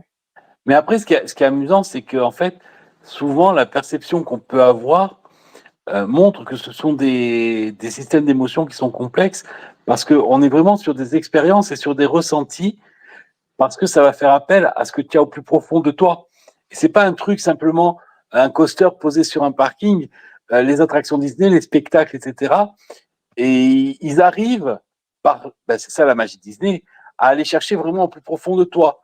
Donc forcément, selon ce que tu as au plus profond de toi, tu vas être plus sensible à Avatar, tu vas être plus sensible. Tu vas le voir par exemple sur les attractions où il va y avoir des attractions qui vont t'appeler par rapport à un dessin animé que tu as beaucoup aimé quand tu étais petit.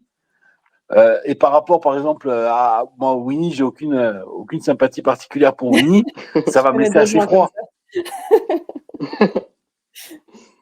Puisqu'on Unpopular parle opinion de Alain. Mais Il puisqu'on tu a vois, parle par aucune contre, sympathie pour Winnie. le côté brouillon dont elle parle, ça, je suis pas d'accord du tout parce qu'il y a un vrai fil conducteur dans Happily Ever After que tu n'as pas C'est vrai. justement dans, par exemple, Illumination. Illumination, c'est un pêle-mêle de tout et rien, c'est un truc publicitaire, c'est Il n'y a pas. pas d'histoire. Il n'y a C'est pas pas d'histoire, non. C'est pas prévu pour ce public, c'est pas prévu pour cette année-là, c'est pas prévu pour ce château, c'est un show qu'on a piqué. Donc voilà, ça se résume par ça. Il y a Hum. rien d'autre à dire en fait. C'est pas un show qui est prévu pour Paris à la base, on a juste piqué. Donc, Ouais, c'est vrai. Allez, on va rester à Magic Kingdom et toujours dans les shows, avec ce que je considère un peu comme une unpopular opinion, c'est Iris qui nous dit que la Festival of Fantasy Parade, donc la parade qui défile à Magic Kingdom, allez, si je devais résumer son avis, elle nous dit que c'est ni fait ni à faire. Ça, au moins, c'est un avis tranché. T'as résumé, donc j'imagine qu'il y avait des mots un petit peu plus forts que ça dans la vie à la base. Alors, elle nous dit surtout en comparaison avec ce que c'était avant, parce que c'est vrai que depuis plusieurs années maintenant, il y a un char en moins, notamment le char de Mérida. Il y a des musiques en moins, notamment la musique de Mélodie du Sud, film controversé qui a été retiré de la Festival of Fantasy Parade. Donc voilà, elle appréciait avant, mais désormais, quand elle retourne à Walt Disney World, voilà, elle nous dit la Festival of Fantasy Parade, c'est ni fait ni à faire. D'accord ou pas Bah, d'accord, Mima? je pense qu'il serait temps de la changer, moi. Ouais, ça, je suis d'accord. Je suis assez d'accord, ça. Donc, c'est Et en pas, même temps, c'est pas quand tant on une. voit Festival of Colors de je sais pas quoi de Paris, on se dit Oui. que finalement, c'est pas si mal et que Mais ça, c'est si on la pas change une pour ça, parade, c'est C'est pas pas la une parade, hein, c'est c'est un pas une parade, spectacle. c'est ce qu'ils appellent une cavalcade ou un spectacle, c'est pas la C'est un même spectacle. chose. peine. Il le considère vraiment comme un spectacle, c'est comme ça que c'est présenté dans la com. C'est vraiment, en fait, les chars ne servent qu'à amener les personnages d'un point A à un point B, en fait. C'est vraiment juste des moyens de locomotion. L'action principale de Million Splashes of Color ou même du show des 30 ans, c'est sur Central Plaza que ça se passe. C'est un spectacle. Les chars sont vraiment là pour un pur moyen de locomotion. Mais après, si on veut vraiment parler de notre parade de Disney Stars on Parade, elle aussi, il serait temps de la changer. Elle est vraiment en ruine. Donc, mais Festival of Fantasy, clairement, pour moi, il faut la changer. Mais ni fait ni à faire, j'irai peut-être pas jusque-là. C'est pas la plus belle parade Disney pour moi. C'est pas celle qui me touche le plus personnellement, mais je la trouve pas mauvaise, surtout pour l'époque où elle est sortie. Je trouve pas que c'est une mauvaise parade en soi, personnellement. Puis il y a On quand peut même des trucs très impressionnants, hein. Le dragon et tout, ça marche toujours quand même. Il est quand même sympa, le dragon de base, ça fait son effet waouh. C'est parce que nous aussi, on est habitué à le voir depuis longtemps et qu'on l'a aussi à Paris, mais ça reste quand même un char impressionnant, je pense. Ouais, c'est On sympa. peut discuter des évolutions, effectivement, hein, qui est plus le char de Mérida, qui est plus certaines musiques. Mais je trouve ça un petit peu dur de dire que c'est ni fait ni à faire. Effectivement, je conseille à tous ceux qui sont notamment first-timers, qui vont pour la première fois à Walt Disney World, de ne pas manquer malgré tout cette parade, la Festival of Fantasy Parade. C'est quelque chose à voir lors d'un voyage à Walt Disney World. Allez, autre chose qui va peut-être fâcher certains d'entre vous, je vais ajouter les images pour ceux qui nous suivent sur notre chaîne YouTube. Vous allez découvrir Fantasmic, qui là encore ne fait pas l'unanimité. Ah, qu'est-ce que tu chantes bien. Gwen, Stéphane, Julie, Laura, ils sont 4 à nous dire que Fantasmic, c'est pas terrible. Écoutez l'avis de Stéphane, il nous dit c'est assez mou, c'est juste un bateau avec des personnages qui remuent du ruban. Qu'on les pende haut et court. Eve, qu'est-ce que tu en penses? Tolérance, bien sûr, par contre. Bah écoute, moi c'est vrai que c'est pas mon show préféré, c'est peut-être celui qui me touche le moins. La première fois que je l'ai fait, j'ai pas du tout aimé. J'ai appris à l'apprécier avec le temps, mais ouais, c'est pas celui qui me touche le plus. Donc je peux comprendre. Nils? C'est un show qui a vraiment des tableaux impressionnants, qui a vraiment, on sent qu'il y a du fric et on en prend plein la vue. Et c'est un peu l'archétype de ce qu'on dit aux gens quand on leur dit que Disneyland Paris, c'est incomparable avec la Floride et tout ça, niveau ambition et tout ça. C'est quand même un show qu'on n'oserait même pas imaginer à Paris, tellement c'est grand et tellement il y a de fric à l'écran, enfin à l'écran devant nous. Mais c'est vrai qu'il a ses gros défauts, mais qui sont aussi inhérents à ça. C'est-à-dire que les tableaux sont tellement complexes qu'il faut forcément beaucoup de temps entre deux tableaux pour préparer la scène. Et donc, il faut forcément ces moments de ridodo qui, en effet, sont vraiment lents, vraiment cassent le rythme et sont vraiment relous. Moi, c'est vraiment des moments où je passe pas un moment terrible.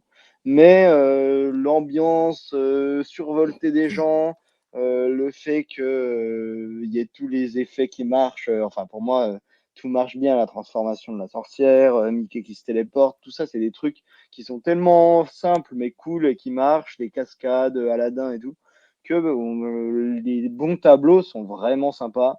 Moi, c'est vraiment des trucs qui m'impressionnent. Mais c'est vrai que moi non plus, j'ai pas aimé la première fois, j'ai été quand même déçu. Et c'est vrai que je peux pas dire qu'on s'ennuie pas pendant un bon tiers du show quand même. Ouais, c'est ça, moi je pense comme toi. En fait, c'est les scènes d'eau qui coupent le rythme du spectacle et qui fait qu'il peut être ennuyant et long. Eh bien, moi, Ouais, j'adore. C'est mon spectacle préféré. Même ici, on n'est pas d'accord. Et si tu veux, et franchement, je suis dégoûté parce qu'on l'a loupé à cause de ces empaffés du Sci-Fi Dining. Et du coup, on n'a pas pu le faire lors de notre dernier voyage. Et franchement, je suis vraiment malheureux de pas l'avoir refait. Et puis en plus, enfin, la version, il y a quelques trucs qui ont été améliorés depuis 2019. Donc, mais moi, j'adore ce show, j'adore la musique. Je kiffe beaucoup sur l'histoire que ça me raconte. Ce final où il y a tous les personnages sur le bateau. Franchement, moi, c'est un kiff total. Et je suis pas trop chaud, etc. Tu vois. Mais si tu me donnes le choix entre Happily Ever After et Fantasmic, il y a un truc aussi que j'apprécie beaucoup dans Fantasmic, c'est que c'est dans un espace dédié. Tu es assis, tu profites. C'est vrai. Et tu n'es pas au milieu d'une foule. Il faut arriver hyper en avance pour espérer avoir une bonne petite place. Tu n'es pas debout. Tu vois ce que je veux dire? Tu es dans un endroit qui est vraiment dédié pour ça. C'est carré, c'est vrai. Hein. Et ça, j'aime bien. Bon, du coup, Est-ce que on est d'accord avec nos auditeurs et auditrices sur Fantasmique, Mima? Je peux entendre l'avis, je suis assez d'accord avec ce qu'ont dit Nils et Eve. Je pense qu'en effet, il y a des moments un peu plats et je peux comprendre que le show soit peut-être pas intéressant pour certaines personnes ou moins intéressant. Moi, personnellement, des 3 Fantasmiques, c'est celui que j'aime le moins. C'est celui que je trouve le moins intéressant des 3. Mais je suis aussi d'accord du coup avec Alain. Il a l'avantage d'avoir un super setting qui est quand même beaucoup plus agréable que les 2 autres Fantasmiques. Enfin, Feu, un des 2 Fantasmiques. Donc ça, c'est un C'est très le bon cas de le point pour dire. lui. Donc oui, mais non, pas celui-là, parce que Feu Fantasmique, c'est celui de Disney Sea qui a plu. Mais c'est pas lui qui a pris feu, du coup. C'est technique. Mais je Suivez vois la bien. vanne. Et ça, non. Suivez le crayon. Mais oui, il y a des moments. Moi, personnellement, justement, si je dois choisir un show à Disney World, c'est pas Fantasmique que je choisis, honnêtement. C'est pas mon préféré de ceux qui sont proposés. C'est Donc, je Frozen peux Singalong entendre aussi. l'opinion. Pardon? C'est Frozen Singalong, le meilleur show de Disney World, de toute façon. Tout le monde Ah, le la sait. base, la base. Allez, tiens, encore un avis que nous donne Alexis. Alors, c'est un petit Et peu toi, Jérôme, subjectif. tu nous as pas donné ton avis sur Fantasmique? C'est vrai, ça, il se cache derrière son micro Il bleu, veut là. pas se mouiller, il veut pas se mouiller. Ah bah, si Il t'es veut pas pas perdre payé, des faut pas auditeurs. aller au premier rang de Fantasmique. Hein. Non, c'est pas ça. Je suis pas d'accord dans le sens où euh, pour moi, de dire que c'est juste un bateau avec des personnages qui remuent du ruban, je trouve que c'est quand même le clou, C'est le très clou de ce réducteur. spectacle. C'est très C'est un réducteur. peu Puis dur, oui. c'est quand même Oui, mais la moi, formule est marrante. j'adore les characters, j'adore les personnages, donc c'est vrai que c'est quand même un des spectacles où on en voit le plus. Et peut-être le défaut que je pourrais lui trouver, c'est qu'il y a, à part cet effet assez impressionnant des flammes sur l'eau à un moment donné, les effets pyrotechniques sont moins impressionnants que sur un Happily Ever After ou autre, par Ah exemple. oui, mais... Mais on n'est pas du tout sur le même genre de show. Donc, euh, entre les deux, non, j'allais dire entre les deux, mon cœur balance, mais non, ça reste quand même Happily Ever After, mon show préféré à Walt Disney World. Mais je ne dirais pas que je n'aime pas Fantasmique. Voilà. Je ne sais pas si c'est bien résumé, mais en tout cas, pour moi, c'est une unpopular opinion de dire que c'est juste un bateau avec des personnages qui remuent du ruban. C'est vrai. C'est vrai que j'ai pas Allez, entendu dire ça souvent, quand même. non, quand même. Hein. On va aller. On était concentré sur les attractions et les spectacles. On va parler des parcs en général maintenant. Avec Virginie qui nous dit Magic Kingdom est le parc le plus surcoté du complexe. Et Tristan qui nous dit que malgré son nom, Magic Kingdom n'a rien de magique. Alors là, je suis curieux d'entendre vos avis là-dessus. Alors, surcoté, c'est vrai que quelque part, tous ceux qui vont à Disney World te disent pas que c'est leur parc préféré, et pourtant c'est le parc qui fait le plus d'entrées au monde. C'est quand même paradoxal. Bah, parce que c'est iconique. Le parc avec le C'est château le est plus toujours le parc le classique, plus ouais. visité. Ouais. C'est le pays des contes de fées, quoi. Ouais, Ouais, non, mais certes, mais c'est quand même bizarre parce que s'il était pas si bien que ça, les gens n'iraient pas et n'y retourneraient pas. C'est vrai. C'est vrai Donc que c'est que c'est quand une même il doit y donnée avoir des objective qualités. importante. Mm. Et En fait, je pense que si tu visites en tant qu'Européen, il est très semblable à Disneyland Paris. C'est celui où tu vas être le moins étonné, où tu vas être le moins surpris, où tu auras moins de choses à découvrir par rapport aux autres parcs. Je pense que c'est peut-être dans ce sens-là. Ouais, moi, c'est celui où je suis le moins allé pendant mon année en Floride, je pense. Hein. Bah, nous Parce que aussi, c'est celui où on va justement, le moins, parce que c'est celui qui ressemble plus à ce qu'on connaît, en fait. ouais. Puis il y a un côté, je sais pas, moi, j'ai une impression générale de très bétonné, très beaucoup moins à Paris. Il a été plus pensé pour avec de l'obstruction visuelle, avec une ambiance très, si on veut te faire croire que t'es dans la jungle, t'as l'impression d'être dans la jungle et tout. Là où Magic Kingdom est quand même plus grand et enfin c'est pas qu'il est plus grand, c'est qu'il est plus en ressenti. J'ai l'impression qu'il est plus aéré et du coup il y a beaucoup plus d'esplanades qui vont être vraiment juste du sol en béton, des trucs comme ça. Sans parler de leur Tomorrowland qui est quand même vraiment qui a quand même assez mal vieilli par rapport à Paris. Et du coup, c'est vrai que moi, je Mm. ressens pas trop de magie là-dedans et je pense que c'est. Epcot est pas loin derrière, mais c'est vrai que c'est peut-être celui où j'ai le moins de plaisir à me balader. Je sais pas trop. Ouais. Là, tu vois, Avant- ce que tu dis, je vais rebondir, mais là, tu viens pour moi de dire une unpopular opinion. Quand tu dis le Tomorrowland a très mal vieilli, moi, c'est justement ce côté vintage que j'adore à Tomorrowland, à Magic Kingdom. Donc pour moi, au contraire, il vieillit très très bien parce que j'adore retrouver ce côté vintage dans ce land. Ok, ah bah tu vois. Ouais, hein, c'est. Mima, t'en penses quoi, toi? Euh, je J'irai pas jusqu'à dire qu'il n'y a rien de magique au Magic Kingdom, Ouais, ça, c'est je un pense peu que c'est quand exagéré. même un peu trash. C'est impopulaire en effet. Par contre, dire qu'il est surcoté, je pense que c'est. Il y a quand même pas mal de gens qui doivent avoir cet avis au final.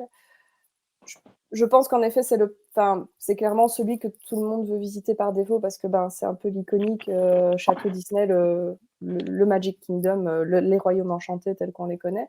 Et Oui, puis en c'est un général, quand tu vois phénomène les culturel gens. américain qu'on peut pas comprendre aussi.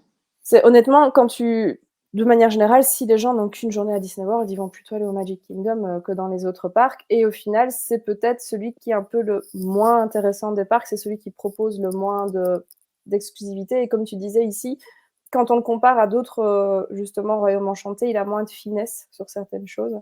Il y en a d'autres qui sont plus beaux ou un peu plus dans le détail, etc.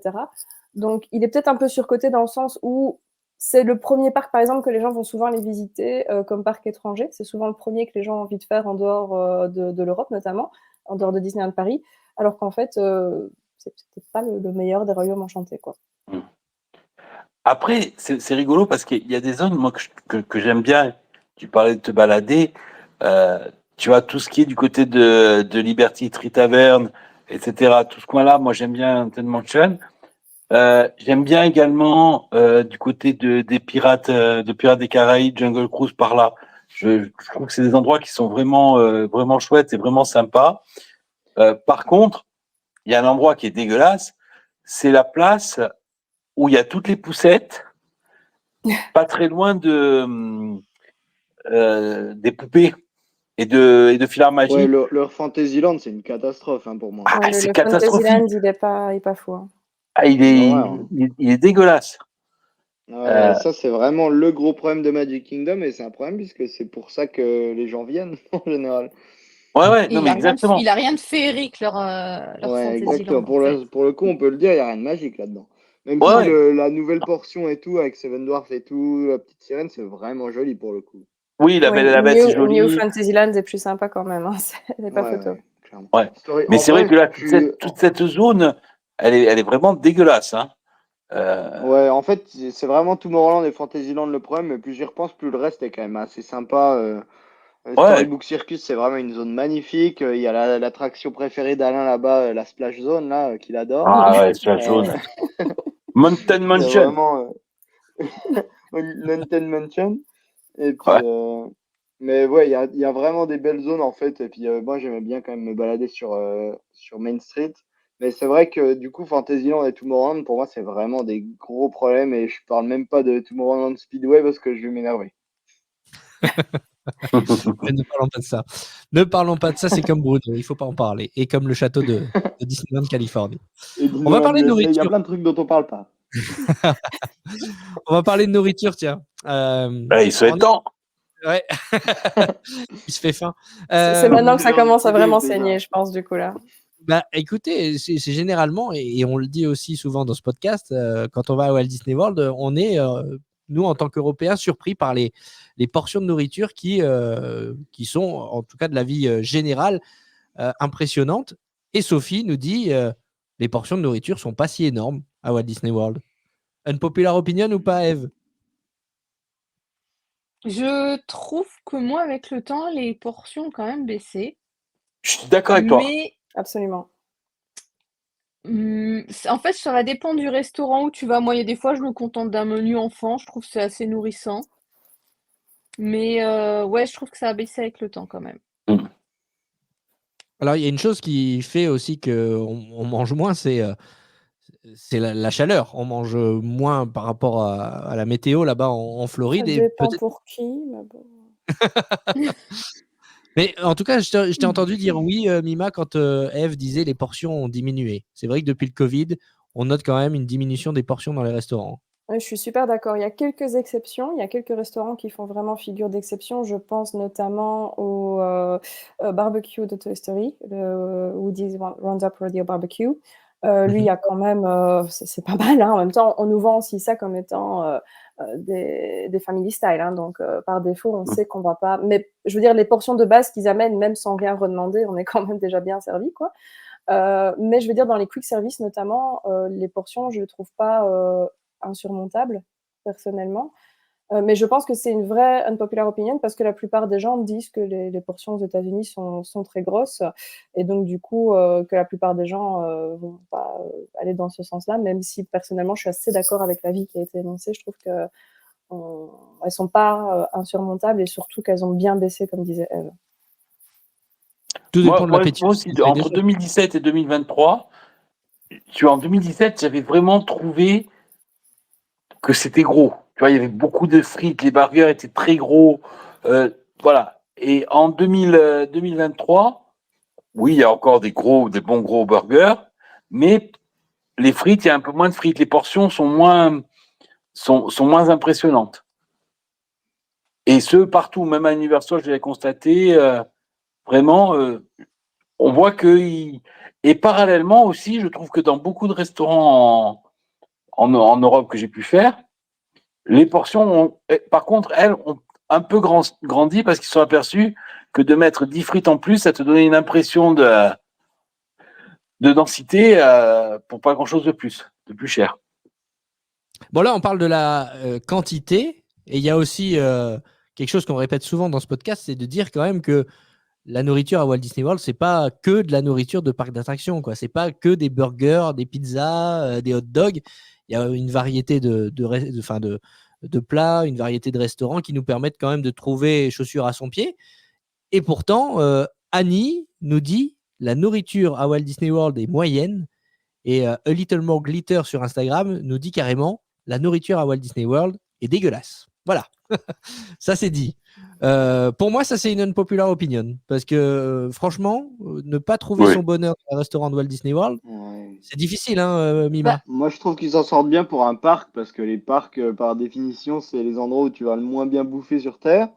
Mais voilà, après, ça dépend de où sont tes standards. Si tu fais un peu de parc et que tes standards, c'est de la bouffe de parc, forcément, tu vas bien aimer les restos de Disney World. Mais si tes standards, c'est le resto en bas de chez toi ou je sais pas quoi, c'est sûr que c'est forcément moins bon. Mais en même temps, c'est plus cher et c'est moins bon. C'est un parc, c'est un peu implicite, c'est un peu une règle tacite de base quand tu vas dans un parc que tu vas un peu moins mis à bouffer. Et là-dessus, ils s'en sortent quand même vraiment mieux que beaucoup d'autres parcs Disney World. On peut quand même pas leur reprocher trop ça. Il y a quand même des restos où déjà dans les hôtels, les hôtels, les restos des hôtels sont très très bons. Que ce soit les food courts ou les, franchement, c'est bon. Ce qui te servent. Toujours pareil, avec un rapport qualité-prix qui est cohérent aussi. Dans les parcs, il y a quelques restos qui sont vraiment pas bons. Je pense, il y a un truc de burger à Tomorrowland où c'était vraiment dégueulasse.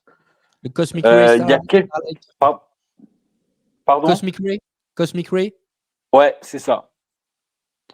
C'était vraiment... On y va pour Sony Eclipse, on n'y va pas spécialement pour manger. Ouais, enfin bon. Non, mais je ne sais même pas si c'est celui-là. Hein. Je me demande si il n'y a pas un truc qui s'appelle Stargazer ou un truc comme ça? Bonne question. Le café, là, vers Speedway, là. Oui, Stargazer Café. Gazer Café? Stargazer Café. Voilà, c'est ça, Stargazer Café. Stargazer Café, les burgers étaient dégueulasses. C'est-à-dire qu'on ne les a pas finis. Tu vois? Et un burger dégueulasse aux États-Unis, il n'y a que là que j'en ai mangé.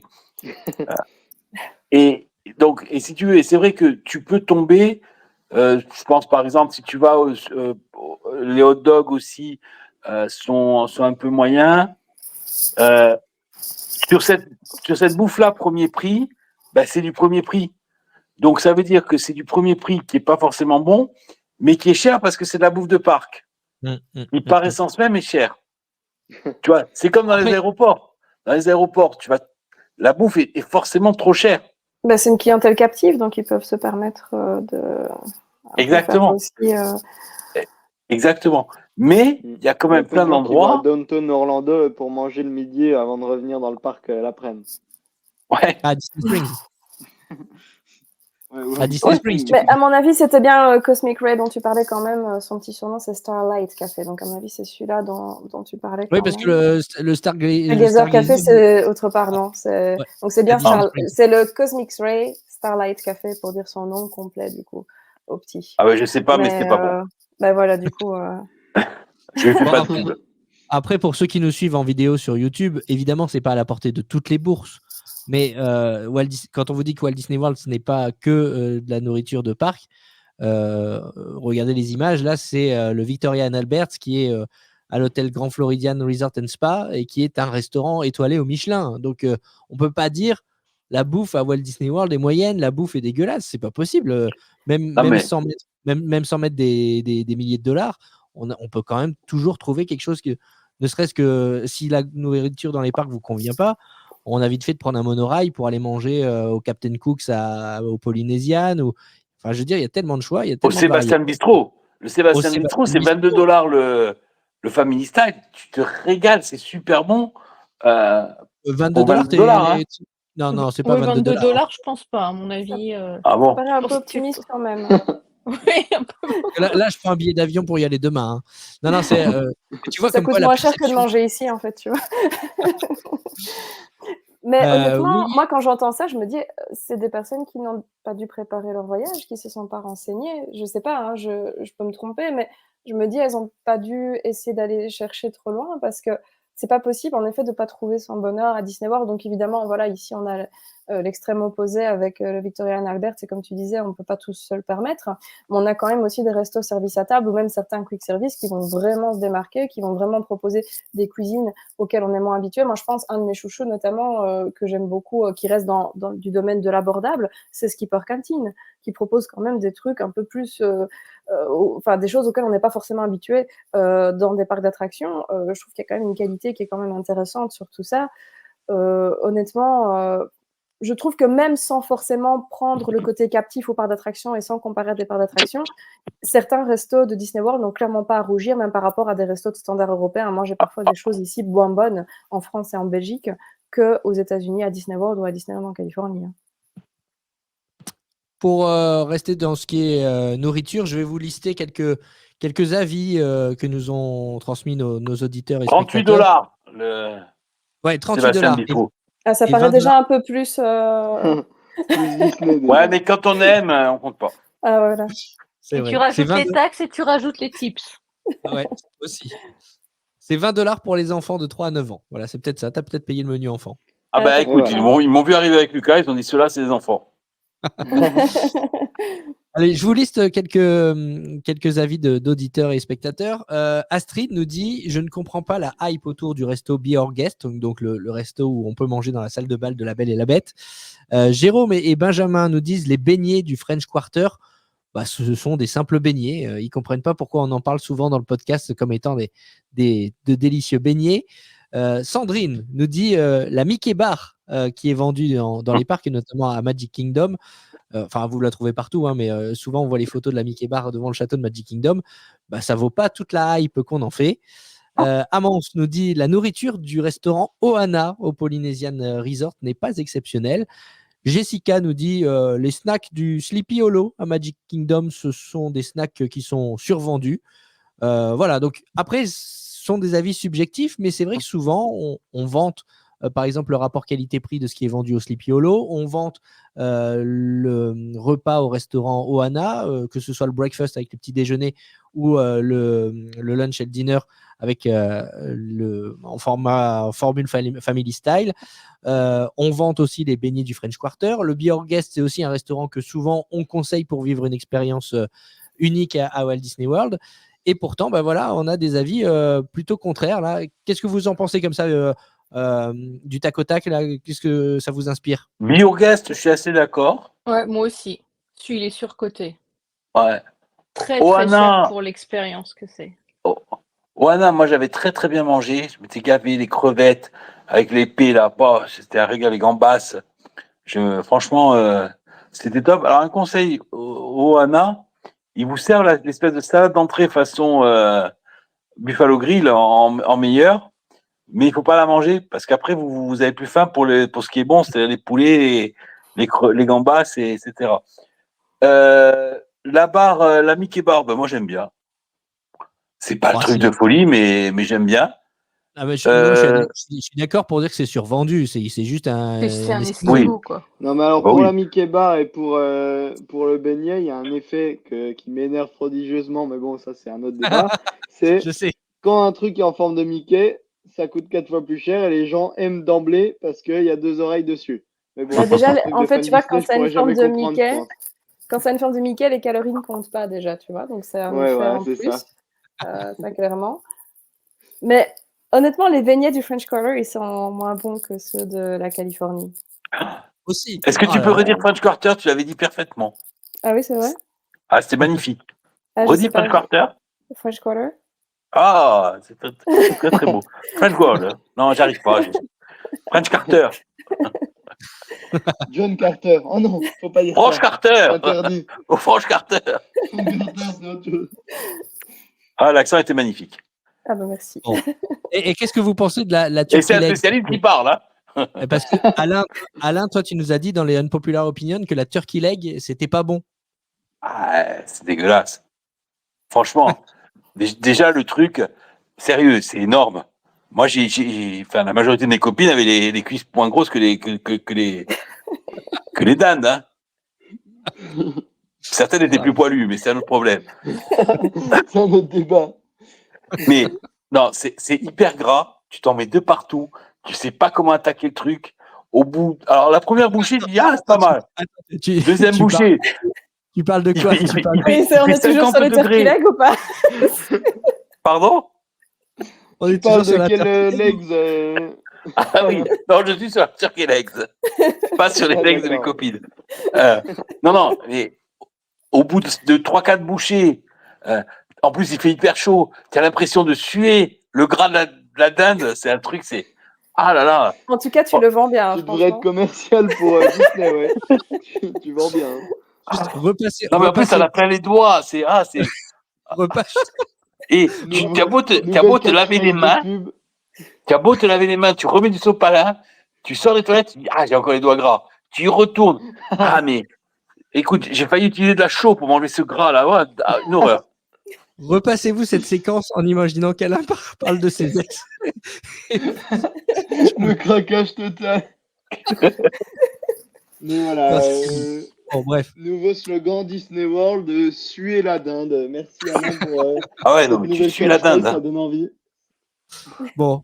Et alors, autre débat, parce que c'est vrai que ça, on me le dit souvent aussi dans les commentaires, parce qu'à chaque fois, je m'extasie devant le lobster roll, ce sandwich homard qui est vendu au Columbia Harbor House en disant que c'est l'un des meilleurs quick service de Magic Kingdom. Et Sylvie et Nicolas me disent que le lobster roll, bah, c'est pas bon du tout. Alors, encore une fois, c'est subjectif, mais c'est vrai qu'on est nombreux à conseiller le lobster roll à Walt Disney World. Alors, est-ce que c'est une unpopular opinion de penser que c'est pas bon? Non, le je crois que lobster c'est nous roll qui le survendons. Bah, je sais pas, Mima, t'aimes bien le lobster roll, toi? Moi, j'ai un gros problème avec l'ail, en fait. Donc, du coup, je suis Ah. pas fan. Mais c'est purement subjectif, c'est vraiment. Mais il est clairement survendu par tout le monde, hein, même dans les communautés américaines. Si tu écoutes AG sur Disney Food Blog, elle est aussi tout le temps en train de le vendre. Donc, honnêtement, je pense que tout le monde est plutôt unanime sur ce sandwich. Donc, s'il y a des personnes qui disent qu'elles l'aiment pas trop, elles sont en effet du côté plutôt impopulaire, même si moi, je suis dans cette team aussi, du coup, mais par défaut. Et je peux faire une parenthèse Europa Park sur les snacks. Vas-y. À Europa Je t'en Park. prie, je t'autorise. À Europa Park, dans le quartier finlandais, ou par là, dans le nord, de la Scandinavie, il y a un stand qui fait des sandwichs au saumon cuit à la flamme. Ah oui. Ah, c'est merveilleux. Moi, j'ai passé 3 jours, j'en ai mangé 7. Ah oui, d'accord. J'en faisais mon 10 heures et mon 4 heures. Je te jure, c'est un truc. Oh là là, franchement, c'est le meilleur snack tout parc que j'ai mangé. C'est un truc, Le mais Sèvres c'est... râpeur. Ah, je sais pas ce que c'est, mais franchement, t'as le saumon qui grille au truc, le pain est bon, ils ont une petite soupe. Oh, magnifique. Franchement, Oui. Bah, tu vends Jérôme, mieux la ça prochaine que fois la que tu vas à turkey Europa leg, hein. Park, tu en manges un Oui, pour moi. Ah oui, je suis passé devant. C'est vrai que ça avait l'air très, très appétissant, mais comme d'habitude, encore une fois, unpopular opinion, mais comme d'habitude, à chaque fois que je vais à Europa Park, je me retrouve au Food Loop, à mon grand Ah, mais c'est désespoir. dégueulasse, le foot loop. Ah Faut oui, mais pas aller au foot loop. On t'a toujours dit de pas y aller. ah oui, je sais, mais j'ai des enfants, le problème, c'est ça. Non, mais c'est dégueulasse. Bon, éduqué sur du bon. Va au Dao, non, comment ça s'appelle là, au restaurant des pirates. Bamboo Bay. Bamboo Bay, c'est vachement bon. Quand tu dis Bamboo Bay, Bamboo Bay, Bamboo Booba Bay. Bon, Bamboo Bay. Booba Gump. Ouais. tu vas au Autre Bamboo chose. Bay. Franchement, c'est super bon, c'est pas très cher. Bon, je sais pas combien c'est, mais c'est pas très cher. Et c'est super bon. Et tu es dans le resto des pirates et c'est vachement sympa. Et le Foot Loop, c'est encore plus dégueulasse que les plats cuisinés que tu achètes dans les supermarchés. Hein. Allez, on va Bon, revenir à. C'était le. Ouais, on faites va la parenthèse Roland Mac, Europa Park. Fermons la parenthèse Europa Park, revenons à Walt Disney World et aux conseils qu'on donne régulièrement et que beaucoup de gens donnent. Je suis sûr que tu le donnes aussi, Mima, lorsque tu accompagnes tes clients vers un voyage à Walt Disney World, c'est de ne pas négliger la visite des hôtels et surtout ne pas négliger de faire des pauses en journée pour pouvoir profiter mieux le soir. Et pourtant, Alexis, lui, il est plutôt de la team. Il faut faire l'Europe Drop tous les jours, c'est-à-dire aller à l'ouverture des parcs et ne pas faire de pause du tout en journée. Ouais, ben on en reparlera quand tu auras 50 ans et des gosses. Bon, Mima, Moi, toi, quel est le conseil que tu donnes, toi? Moi, en effet, je donne plutôt le premier conseil. Je trouve qu'il y a quand même aussi plein de choses intéressantes à voir dans les hôtels et qu'en général, surtout si on va dans des périodes où il fait très chaud, pendant l'été, là, il faut clairement ne pas se surestimer et pouvoir aussi se mettre un peu des limites, je pense. Comme tu l'as dit, Alain, en plus, s'il y a des enfants avec nous, il faut aussi pas oublier qu'ils doivent suivre, ou des personnes aussi, si on a des personnes âgées, mamies, etc., qui viennent avec, évidemment, que c'est super important de prendre des pauses. Mais j'avoue que je pense que c'est une populaire opinion en effet, parce que la plupart des gens vont plutôt partir, vont se ranger à la vie qu'on vient d'énoncer. Mais j'avoue que moi, je suis de cette team-là quand je fais mon voyage à moi. Moi, je suis en mode on dormira quand on sera mort. Hein, donc, j'y vais, je fonce et voilà. Ouais. Bah, après, si tu veux, c'est sûr que c'est pas pareil selon l'âge. Là, je vois sur le dernier voyage, Lucas, il était plutôt on va à fond, et Europe Drop et machin. Moi, j'avais un peu plus de mal à suivre, surtout qu'il faisait très chaud. Et au bout de 3-4 jours, il s'est rangé quand même à mon avis. Bon. Mais après, l'Europe Drop, ça, par contre, il faut se forcer à le faire, quoi. Parce que c'est vraiment le matin entre l'ouverture jusqu'à 11h, où Ouais, tu as c'est quand là où même t'en un fais le peu moins de plus. monde sur les attractions Ouais, et que c'est là que tu gagnes beaucoup de temps. tu peux enchaîner les rides. Le soir aussi. Et- Magic Kingdom, juste avant la fermeture, c'est là aussi que tu rentabilises à fond, alors que la plupart des gens ont la flemme et veulent rentrer. Mais en même temps, c'est tellement Disney World en tant que guest comme ça, quand tu pars une semaine, 2 semaines, c'est tellement une gestion de timing et une durée qui est propre à ce truc-là, que tu n'auras jamais si tu fais un trip dans quelques parcs en Europe, ou que tu n'auras jamais si tu fais une journée dans un parc près de chez toi ou quoi. Que du coup, c'est quand même pas évident à gérer parce que bah, t'as pas trop de comparatifs. Mais ça, c'est clair, ce que tu dis aussi, il faut tenir sur la durée, en fait. C'est pour Ouais, ça c'est que ça, en souvent, fait. on conseille aux gens de ne pas se surestimer et de vraiment bien prendre le temps de prendre des Oui, pauses. puis il faut que ça reste un plaisir. Si C'est tu t'es ça. en mode, si t'en peux plus dans ton parc et que t'es en non, il faut que je reste Oui, jusqu'au t'es dans le bout. small board en train de dormir parce que t'en peux plus, ça, on l'a tous fait, Ouais, je c'est pense. ça, ça sert à Mais, rien. mais en soi Ça aussi. s'appelle les micro-siestes ici. Ouais, après, c'est pour ça que le Carousel of Progress a été inventé. Hein. C'est fait pour ça. Ah non, mais là, encore une fois, on ne parle pas du Carousel of Progress, s'il te plaît. On chante la chanson avec tout le monde. Donc... mais, Ouais, ces gens qui chantent la chanson et qui t'empêchent de dormir, là, c'est pénible. Ah, ils sont insupportables, ces gens-là, franchement. mais honnêtement aussi, tu vois, justement, quand tu disais ici de ne pas prendre de pause, en soi, c'est vrai que si tu retournes à ton hôtel ou visiter d'autres hôtels ou bien que tu veux changer de parc, tu peux vite aussi perdre pas mal de temps. Et donc, du coup, ça dépend un petit peu, voilà, si c'est la première fois que tu vas à Disney World ou pas, et de à quel point tu peux tenir la route éventuellement aussi Oui, en puis de fonction des combien de temps tu personnes qui restes aussi, hein. t'accompagnent et de combien de temps tu restes complètement. Mais moi, personnellement, justement, quand j'y vais, j'ai commencé à le faire un peu plus, voilà, sur des voyages que j'ai fait par la suite. Je me souviens que, par exemple, mes 2 premiers voyages, moi, j'étais en mode, je reste dans le même parc toute la journée, je veux pas sortir du parc pour pas perdre de temps dans des déplacements inutiles. Et j'ai commencé à faire ça seulement par après, quand je prenais un peu plus mes marques, la confiance et tout, je me disais, oh, je vais au Magic Kingdom, puis je pars à Animal Kingdom, et je reviens quand même au Magic Kingdom pour l'After Hours si j'ai envie, en fait. Donc, après, tu prends un peu le truc, mais je pense que des personnes qui viennent pour la première fois, elles ont parfois un peu envie de moins perdre du temps, Mais et que donc, moi, elles ont l'impression de plus optimiser, tu vois, en faisant pas de pause, du coup. je trouve qu'un voyage à Walt Disney World, c'est assez semblable à un voyage au ski, où tu vas avoir des gens au ski, ils vont se lever à 8 heures, faire l'ouverture des pistes, monter, descendre, col et fa toute la journée, et skier toute la journée. Après, tu vas avoir ceux qui vont un peu skier, puis qui vont se faire les raclettes, les apéros, des trucs comme ça.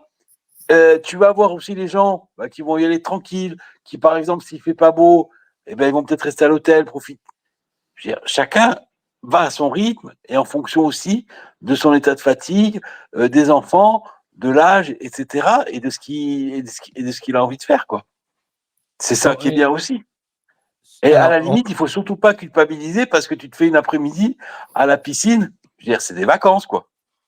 Donc, après, il ne s'agit pas de passer des vacances à regarder YouTube dans la chambre de l'hôtel. Alors, ça, tu peux le faire à la maison. Je suis curieux d'entendre ton avis, Eve, là-dessus, parce qu'on sait que toi, tu aimes bien organiser et on sait aussi que tu aimes bien faire la fermeture des parcs, notamment pour faire tes photos. Est-ce que du coup, toi, tu es de la team on fait des pauses ou pas? Alors moi, c'est différent. Quand je suis toute seule, je fais pas rarement de pause. Je suis ouverture, fermeture. Parce que moi, les vacances, j'ai besoin de profiter. J'ai pas envie de me dire. Enfin, c'est mon tempérament. J'aime pas rester à rien faire.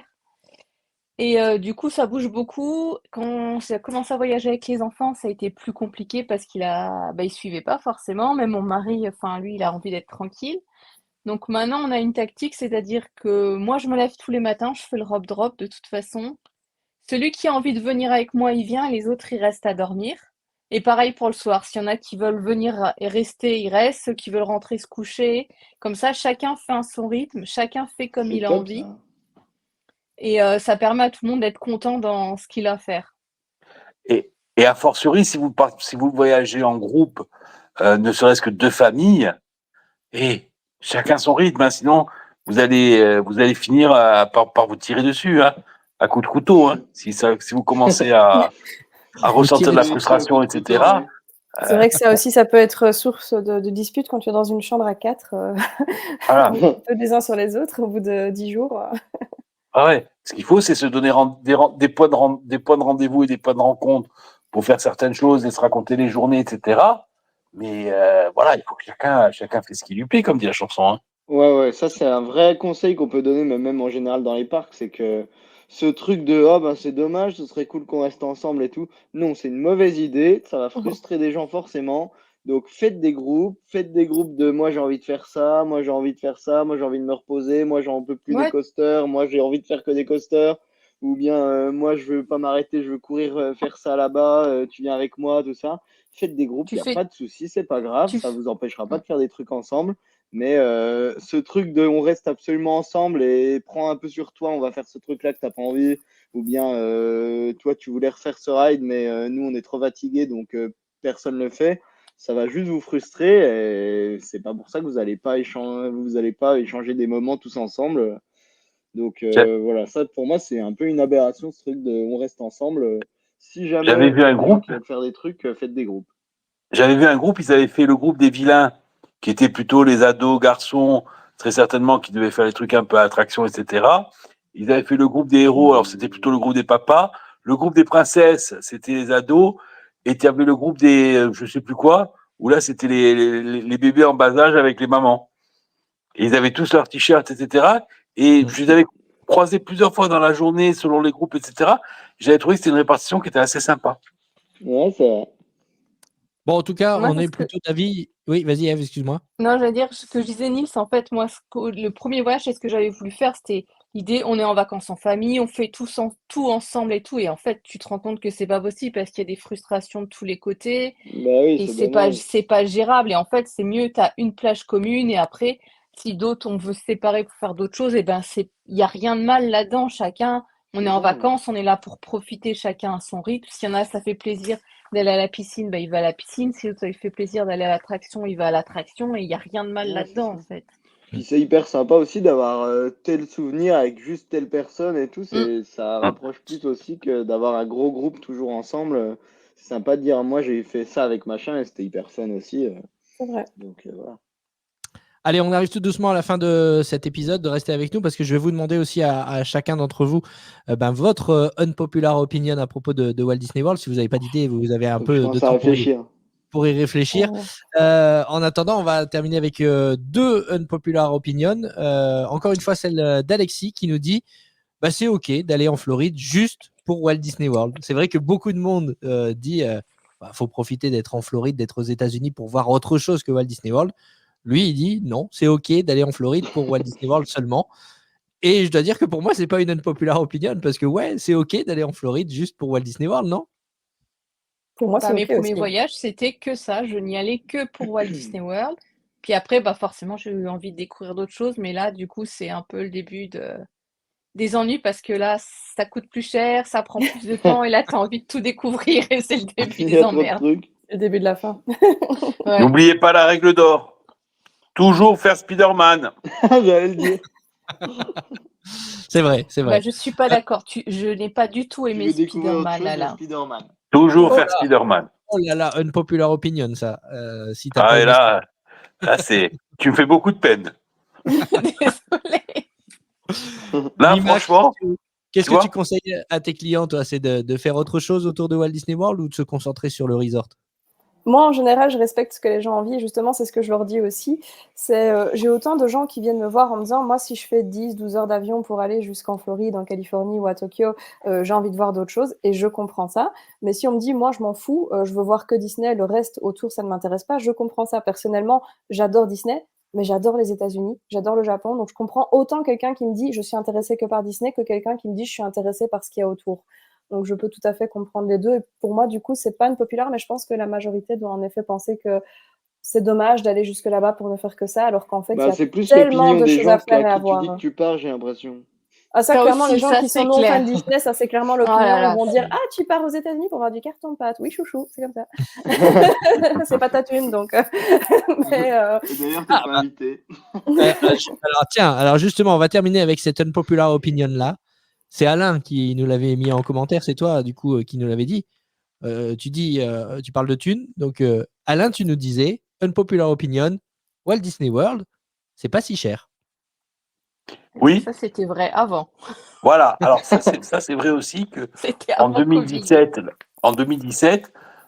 c'était avec un bon taux de change, etc. C'était bien. 2023, en plus, je suis parti en août. 2 semaines, quoi. Ouais. Mais si tu compares, je dirais, la semaine à Walt Disney World, alors déjà, c'est nettement moins cher qu'une semaine à Disneyland Paris. Non, mais c'est une réalité. Et pourtant, c'est beaucoup plus grand, c'est beaucoup plus beau. Et c'est sensiblement le même prix qu'une semaine au ski. Ça dépend où tu veux mettre ton argent, effectivement. Mais, alors, attention, je suis assez d'accord avec qui est cher. Ouais. C'est pas un low cost, c'est un budget. Mais ça reste accessible. Ça a sacrément augmenté. Ça a sacrément augmenté quand même. Moi, je suis accessible, je suis plus autant d'accord que ça, là. J'en discutais avec Jérôme cette semaine. J'ai comparé les prix. Je disais, par exemple, là, tu vois, je regardais pour repartir au mois de décembre. C'est pas possible. Décembre 2019, j'avais fait une semaine au sport. Ça m'avait coûté 500 € la semaine d'hôtel. Cette année, c'est 1800 €. Putain. T'imagines la différence de prix x3. Franchement, les prix, quand tu as un œil dessus régulièrement, que tu fais régulièrement des simulations pour les gens, tu pleures quand même un peu des larmes de sang, surtout quand tu compares à ce que tu payais il y a 10 ans, on va dire. Mais je suis assez d'accord par contre avec l'opinion de base de Alain, où c'est pas si cher par rapport plutôt en effet au rapport qualité-prix ou aussi quantité-prix. Parce que c'est vrai que quand tu regardes un séjour de 2-3 jours à Disneyland Paris, ce que ça te coûte, et t'as pas encore mangé, t'as pas encore payé ton transport, donc c'est clair que l'avion pour la Floride, ça coûte plus cher. Mais je prends mon exemple, moi j'habite quand même à 4 heures de Disneyland Paris, donc si je veux venir, il faut que je paye soit le train, soit l'essence, les péages, etc. Ça aussi, je dois quand même le payer, même si c'est beaucoup moins cher qu'à bien en Floride. Je veux dire, il faut relativiser, on est d'accord. Mais je veux dire, quand tu prends juste la même offre, on va dire, où tu prends juste ticket parc, hôtel, ce que tu as à Disney World pour le même prix que ce que tu mets à Disneyland Paris, on n'est pas du tout sur le même rapport de force. Et ça, c'est sans compter la qualité du service que tu as derrière et l'offre aussi disponible au niveau nombre d'attractions, nombre de shows, etc. quoi. Et si tu vas te faire un trip sur des parcs d'attractions en Europe, même ne serait-ce que d'une semaine, où tu vas te faire tous les trips allemands, etc., tu vas être sur un budget qui va être hors avion, qui va être sensiblement le même qu'une semaine à Disney World. Là, je te suis plus. Là, je suis pas d'accord. Mais après, toi, tu viens de Corse aussi, donc c'est pas le même budget non plus niveau. Oui, moi, je dois louer une voiture aussi. C'est vrai que moi, je suis à 30 minutes de Fantasyland, donc du coup, je suis pas dans le même délire à ce niveau-là. C'est clair. Oui, en fait, l'avantage du nord de l'Europe, c'est que tous les parcs sont quand même très proches les uns des autres. Donc, une fois que tu y es, c'est plus combien ça va te coûter d'y aller, ce qui dépend vraiment des gens et d'où ils sont placés. Mais une fois que tu es sur place, c'est justement pour comparer ce qui est comparable, du coup. Oui. Parce qu'au niveau des déplacements, en effet, d'une personne à l'autre, je veux dire, si on parle à des British, ils vont nous dire que pour eux, c'est un sacré budget, une sacrée organisation pour venir à Disneyland Paris aussi, malgré tout. Mais si on compare ce qui est comparable, je veux dire, tu te dis, allez, pour 2000 €, j'ai quoi à Disneyland Paris en termes d'hôtel et de tickets? Et pour 2000 €, j'ai quoi à Disney World en termes d'hôtel et de tickets? Je suis désolée, on n'est pas sur le même rapport de force à ce niveau-là. Même moi, la durée du séjour, tout simplement. À Noël, 3 nuits à Port Aventura, 600 balles par personne, 600 € par personne, 3 jours. 3 nuits. Ouais, mais bon, voilà. Bon, tout ça, ça vous a laissé un peu le temps de réfléchir à vos unpopular opinions, chacun d'entre vous. On ne va pas les commenter. En fait, cet épisode, vous l'avez compris, on a commenté les unpopular opinions de nos auditeurs et spectateurs. Et je vais vous laisser donner la vôtre. Et dans les commentaires, n'hésitez pas, vous qui nous écoutez. N'hésitez pas à nous insulter. Et à les commenter également, à nous dire ce que vous en pensez. On va commencer par toi, Eve. Alors, je vais pas me faire des amis. Mickey et Minnie Railway Runaway. Déjà, elle est imprononçable, le nom de cette attraction. C'est dans l'autre sens. Oui, c'est dans l'autre. Jette-la sur la table, on va retrier tout. Je ne comprends pas cette attraction. J'ai beau essayer de la faire, je ne comprends pas la hype qu'il y a. Moi, elle me laisse totalement indifférente. La seule chose que j'ai aimée, c'est la version californienne où je trouve la file d'attente très jolie et très thématisée. Mais par contre, l'attraction, voilà. Très bien. Niels? Moi, mon unpopular opinion, c'est que Epcot, c'est vraiment un des pires parcs que j'ai fait de ma vie. Je déteste ce parc. Je trouve que la théma est pas très intéressante, mais comme on le disait dans un épisode avant, il y a le côté on est européen, donc nous, tous ces pays-là, on les voit en vrai, donc on n'a pas du tout ce côté exotique, là où Animal Kingdom nous impressionne plus, par exemple. Mais voilà, pour moi, Epcot, tout le côté futur, c'est cata, c'est ni fait ni à faire, c'est hyper vieillot, et les attractions de Living with the Land, moi, c'est non catégorique, et ce genre de truc, c'est cata. Et puis le côté World Showcase, moi, ça m'intéresse pas spécialement. Je trouve que les attractions, c'est vraiment l'offre est cata et qu'il vaut pas du tout son prix. Le seul truc bien à Epcot, c'est Harmonious. Donc voilà, petit ange parti trop tôt. Alain? Moi, c'est le Prime Time Café. Je comprends pas. J'ai mal bouffé. J'ai pas compris les blagues. J'ai pas compris l'ambiance. J'ai pas aimé le décor. J'ai attendu hyper longtemps. Horrible. T'as mal prononcé Food Loop, je crois. Oui, ça.